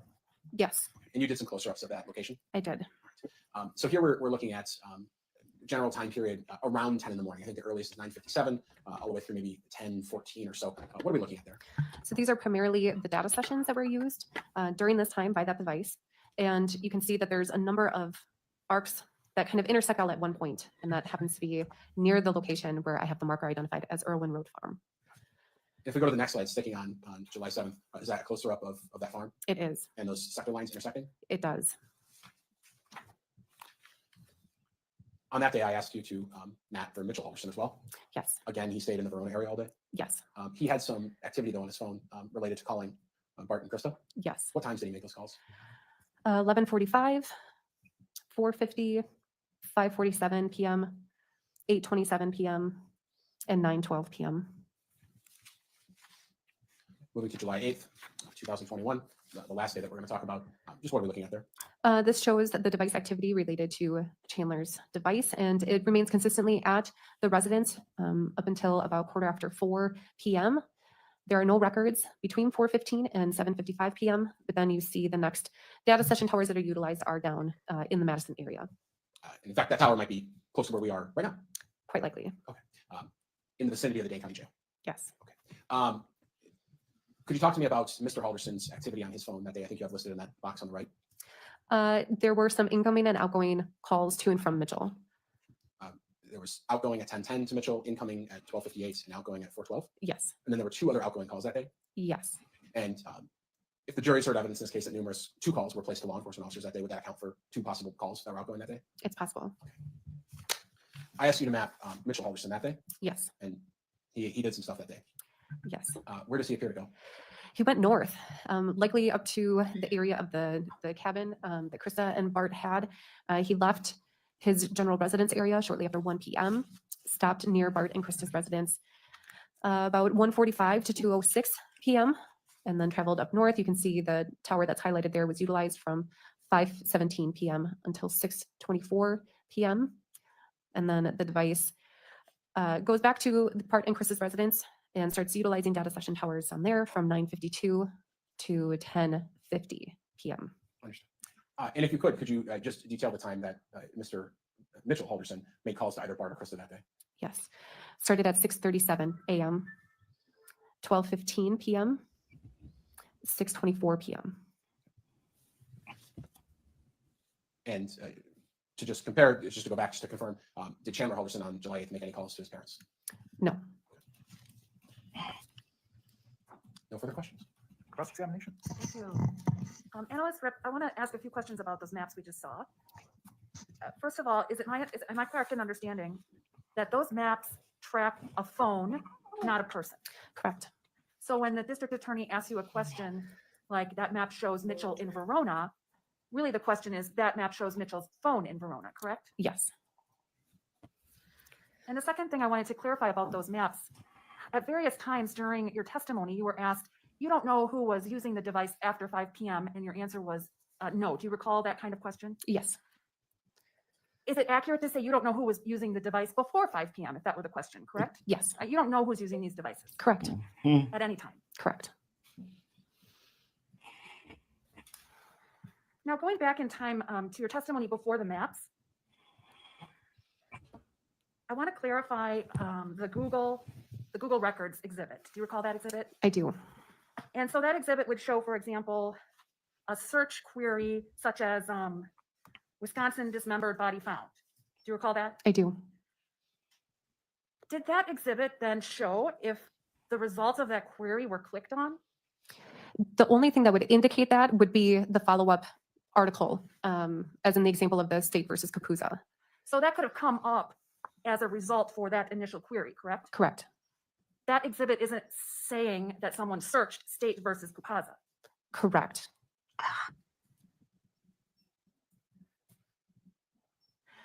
And finally, relating to the Google records again, I believe your testimony was that you obtained records from sometime before July 1st through July 8th. Do you recall saying that? I recall being asked that. And your answer was yes. Yes. How much in advance of July 1st did you get these records? I believe that there were several search warrants that were done for the various Google accounts. And I do not remember the exact time frame for any one of those in particular. But for some period before July 1st, you obtained these same types of records for Mr. Chandler Halderson's Google accounts, Yes. where someone could have seen what types of things he searched, correct? Correct. Same as they did after July 1st, correct? Correct. To clarify, the report that I had was for that entire duration. So on those days prior to those particular searches, there was no history of what had been searched other than in YouTube. One moment.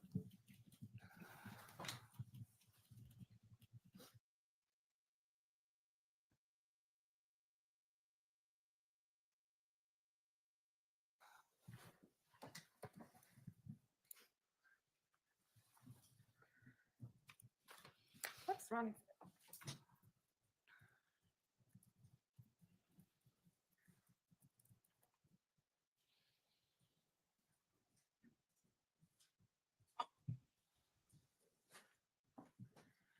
So it's your testimony that all the records you found for Google records before July 1st, the only search terms used were YouTube search terms? I would have to double check in the original records to look prior to July 1st. Do you have those records with you? I do not. Okay, thank you. May you redirect? You were specifically asked in this case to produce records in mapping regarding the time period in question. The first, which corresponded to the last time Bart Halderson and Krista Halderson were known to be alive, through the 8th, which is the time of arrest. That is correct.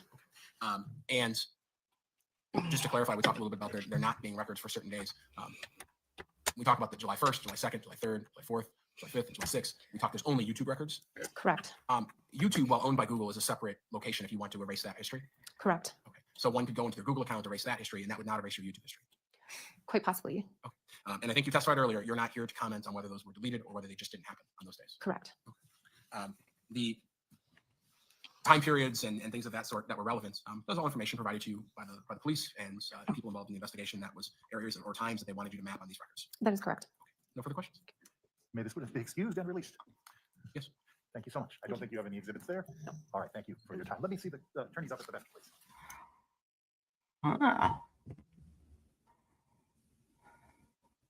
Another sidebar. Something in my eye, it's giving me the shits.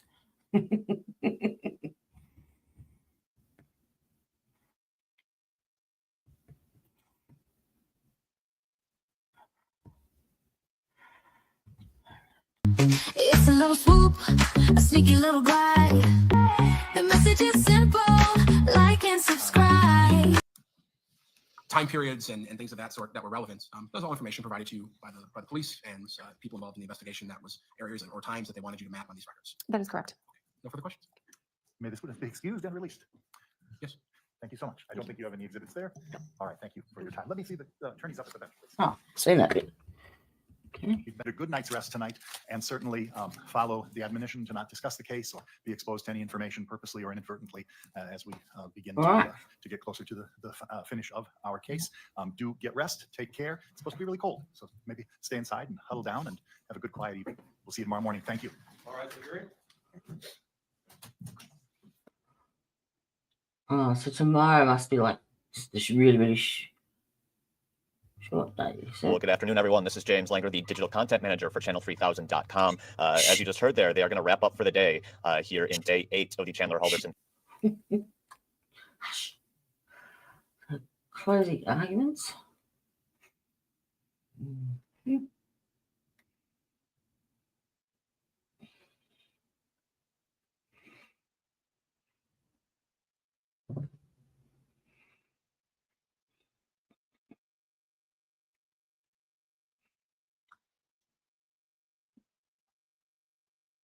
Oh. All right, so he's reading the counts so that instead of reading instructions for 8 counts, I read 4 with references to the 2 separate counts. I can't do that at this point. I need to instruct you on each and every count. So that part of these instructions is essentially doubled. The purpose of these instructions are to advise you of the law and your role in going forward into deliberations. And you will have these instructions with you when you deliberate in the event you need to reference or look up something that I read to you. So I always want people to know that. You don't have to listen to these thinking I have to remember each and every individual piece of this. You will have a reference point when you are deliberating. Members of the jury, the court will now instruct you upon the principles of law which you are to follow in considering the evidence and in reaching your verdict. It is your duty to follow all of these instructions, regardless of any opinion you may have about what the law is or ought to be. You must base your verdict on the law I give you in these instructions.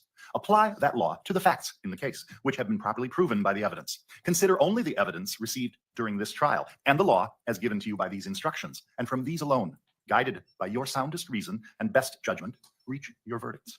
If any member of the jury has an impression of my opinion as to whether the defendant is guilty or not guilty, disregard that impression entirely and decide the issues of fact solely as you view the evidence. You, the jury, are the sole judges of the facts, and the court is the judge of the law only. Evidence is, first, the sworn testimony of witnesses, both on direct and cross-examination, regardless of who called the witness. Second, the exhibits the court has received, whether or not an exhibit goes to the jury room. Third, any facts to which the lawyer... All right. I've only got 3 hours of it, so I might hit that tomorrow. I'm too knackered to do it now. Sorry, my loves. Yeah. I'm nodding off, literally. Oh dear, what's the time? 3:42. Since I'm not I'm having a crap bloody week, aren't I? Normally I'm good till about at least 5. Don't get too hot and sweaty over there, my darling. Stay hydrated, stay safe, stay cool, and you can't be good.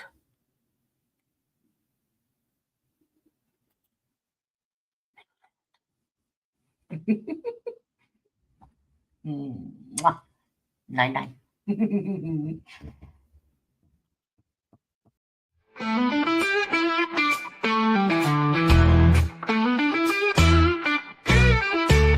there, thanks for stopping in. We hope you will join us again. We all look forward to next time. We get to talk about true crime. Clues. Justice served in an honest fight. True crime tales till the verdict's right. Solving more than just trivial quests, where sentences rule and the defense rests. Our true crime family is great. All types of topics we debate. Smash that like and ring that bell. Hit subscribe, you might as well.